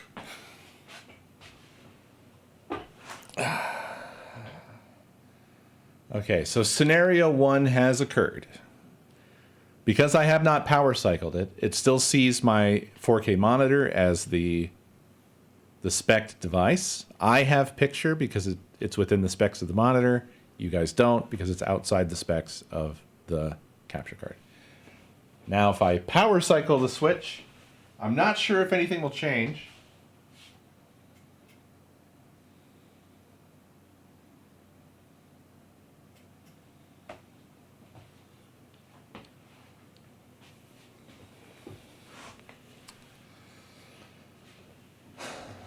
nothing changed because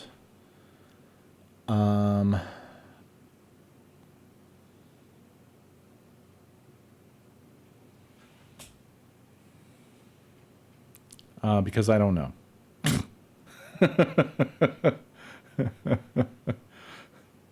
I don't know why it's only seeing the my monitor as opposed to my capture card as the primary monitor, but in this particular case, in this particular arrangement, that's how it is. So, I mean, we are arguably doing minutely different setups here, right? Originally, I was doing the mirrored desktops thing, where I was sending DisplayPort to my monitor and sending mirrored HDMI to the switch, which arguably was creating a whole different situation. You would think it would be roughly the same, but no. The way I was doing it just before this was I was using the pass-through on the capture card, so that made the capture card the primary monitor, which clamped down my settings on my PC. And the only way of improving that would be replacing the capture card with a better one. And then what we're doing now is that the capture card and the monitor are totally parallel. And the gaming PC is sending its signal just to the switch. And so the switch is entirely responsible for the duplication, and it's just out of spec for the capture card, and that's why we have no picture. I have picture on my monitor. And if I set this down to 60, you will have picture again.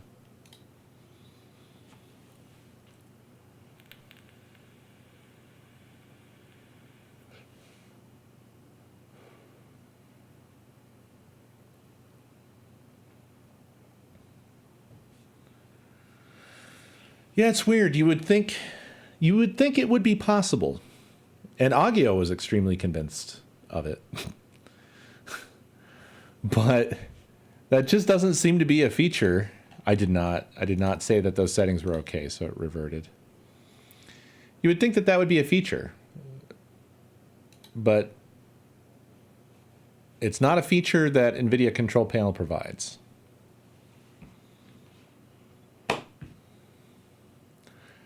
I don't know what to tell you, Agio. I mean, best I can say is maybe there was a driver, maybe there was a period of time where that did something, or maybe it was a situation that is just very specific and different to this situation. But I mean, we tried everything, and you were here,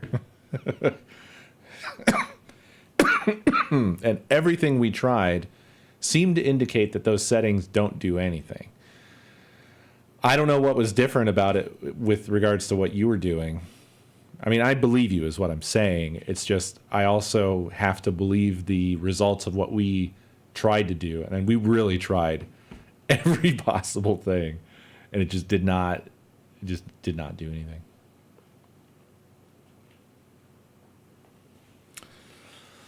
So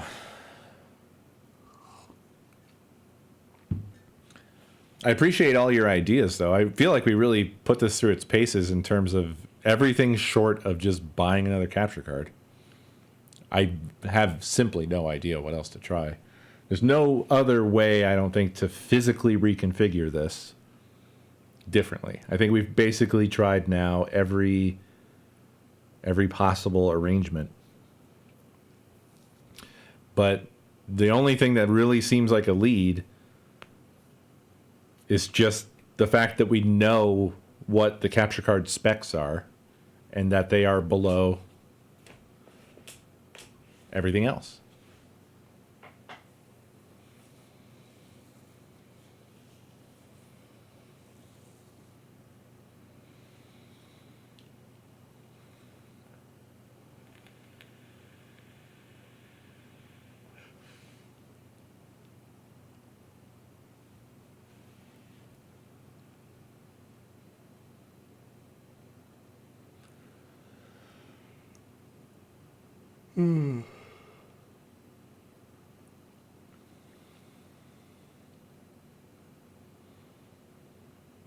I don't know. I'll have to sleep on it.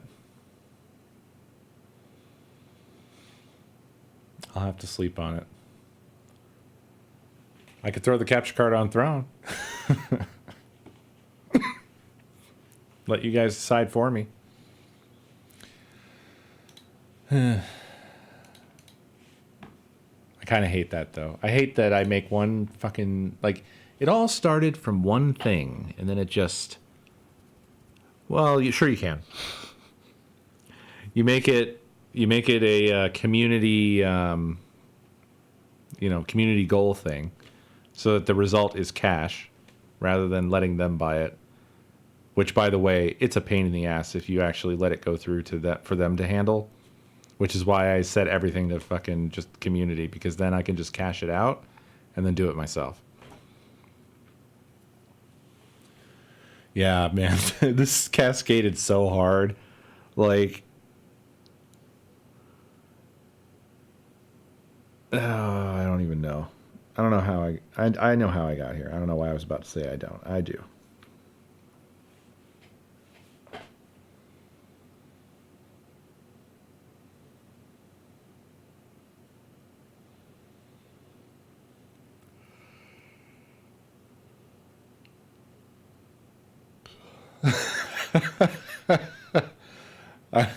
I like that sentence just out of context, ZK. That's great. My router died, and then I started cutting holes in the walls.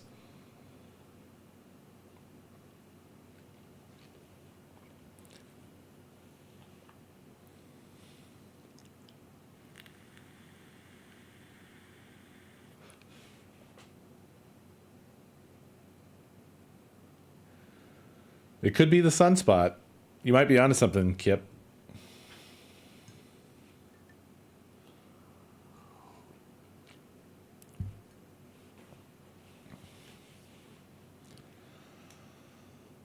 But yeah, ultimately, I appreciate all the help.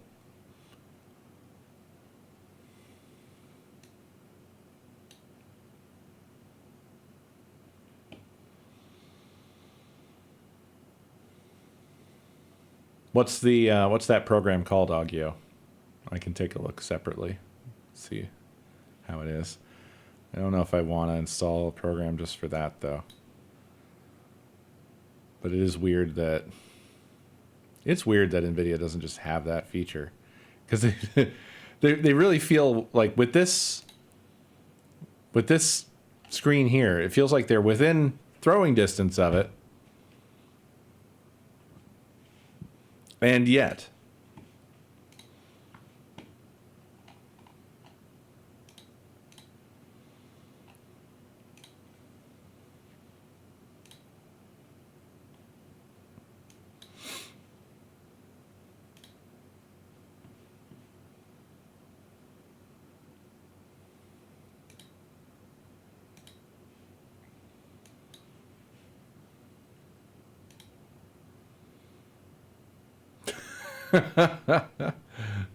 the Windows 7 screenshots here are really reassuring.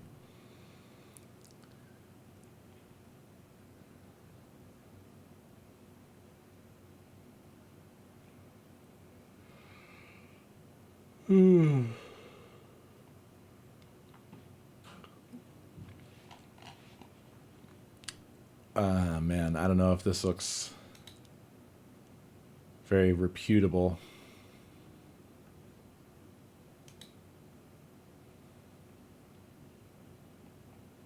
I mean, it might work, but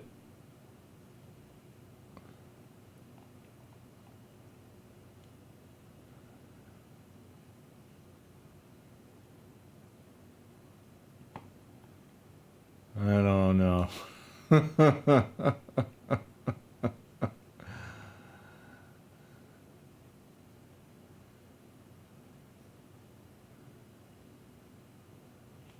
Are you sure it's Gnosis? I mean, it looks like it has a mirror mode.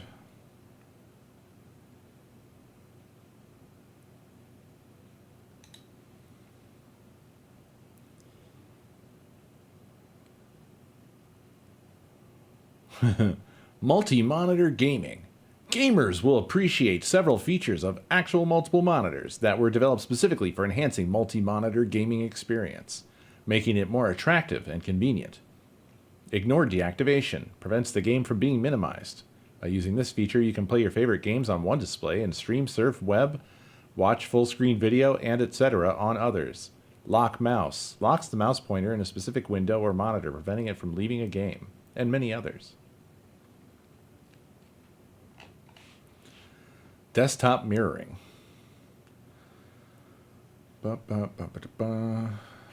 Mirroring is a special function that allows observing a certain window, monitor, or custom part of a desktop in a separate window on another monitor. It can be useful in various specific situations.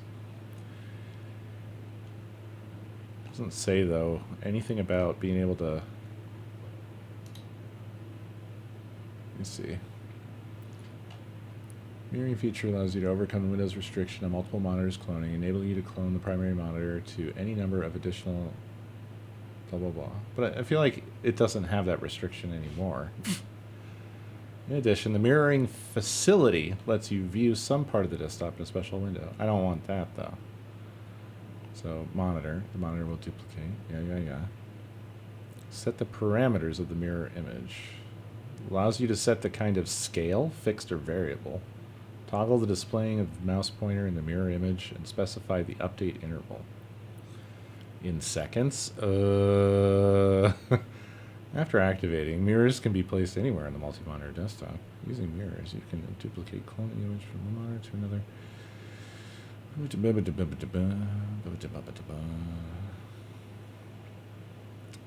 Doesn't really say anything about whether you can set the other, like downscale is basically what the keyword would be, downscale.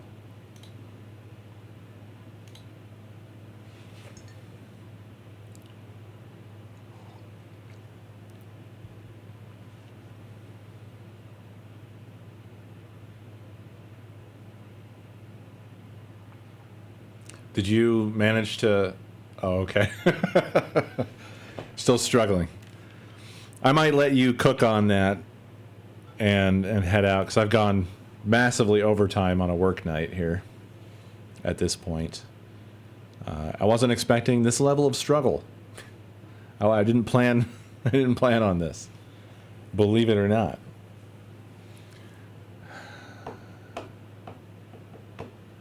So... yeah. I'm gonna sleep on all this, see how I feel about it tomorrow. But thanks for hanging for this fucking weird stream. I hope you enjoyed, question mark? And I'll be back tomorrow, I guess?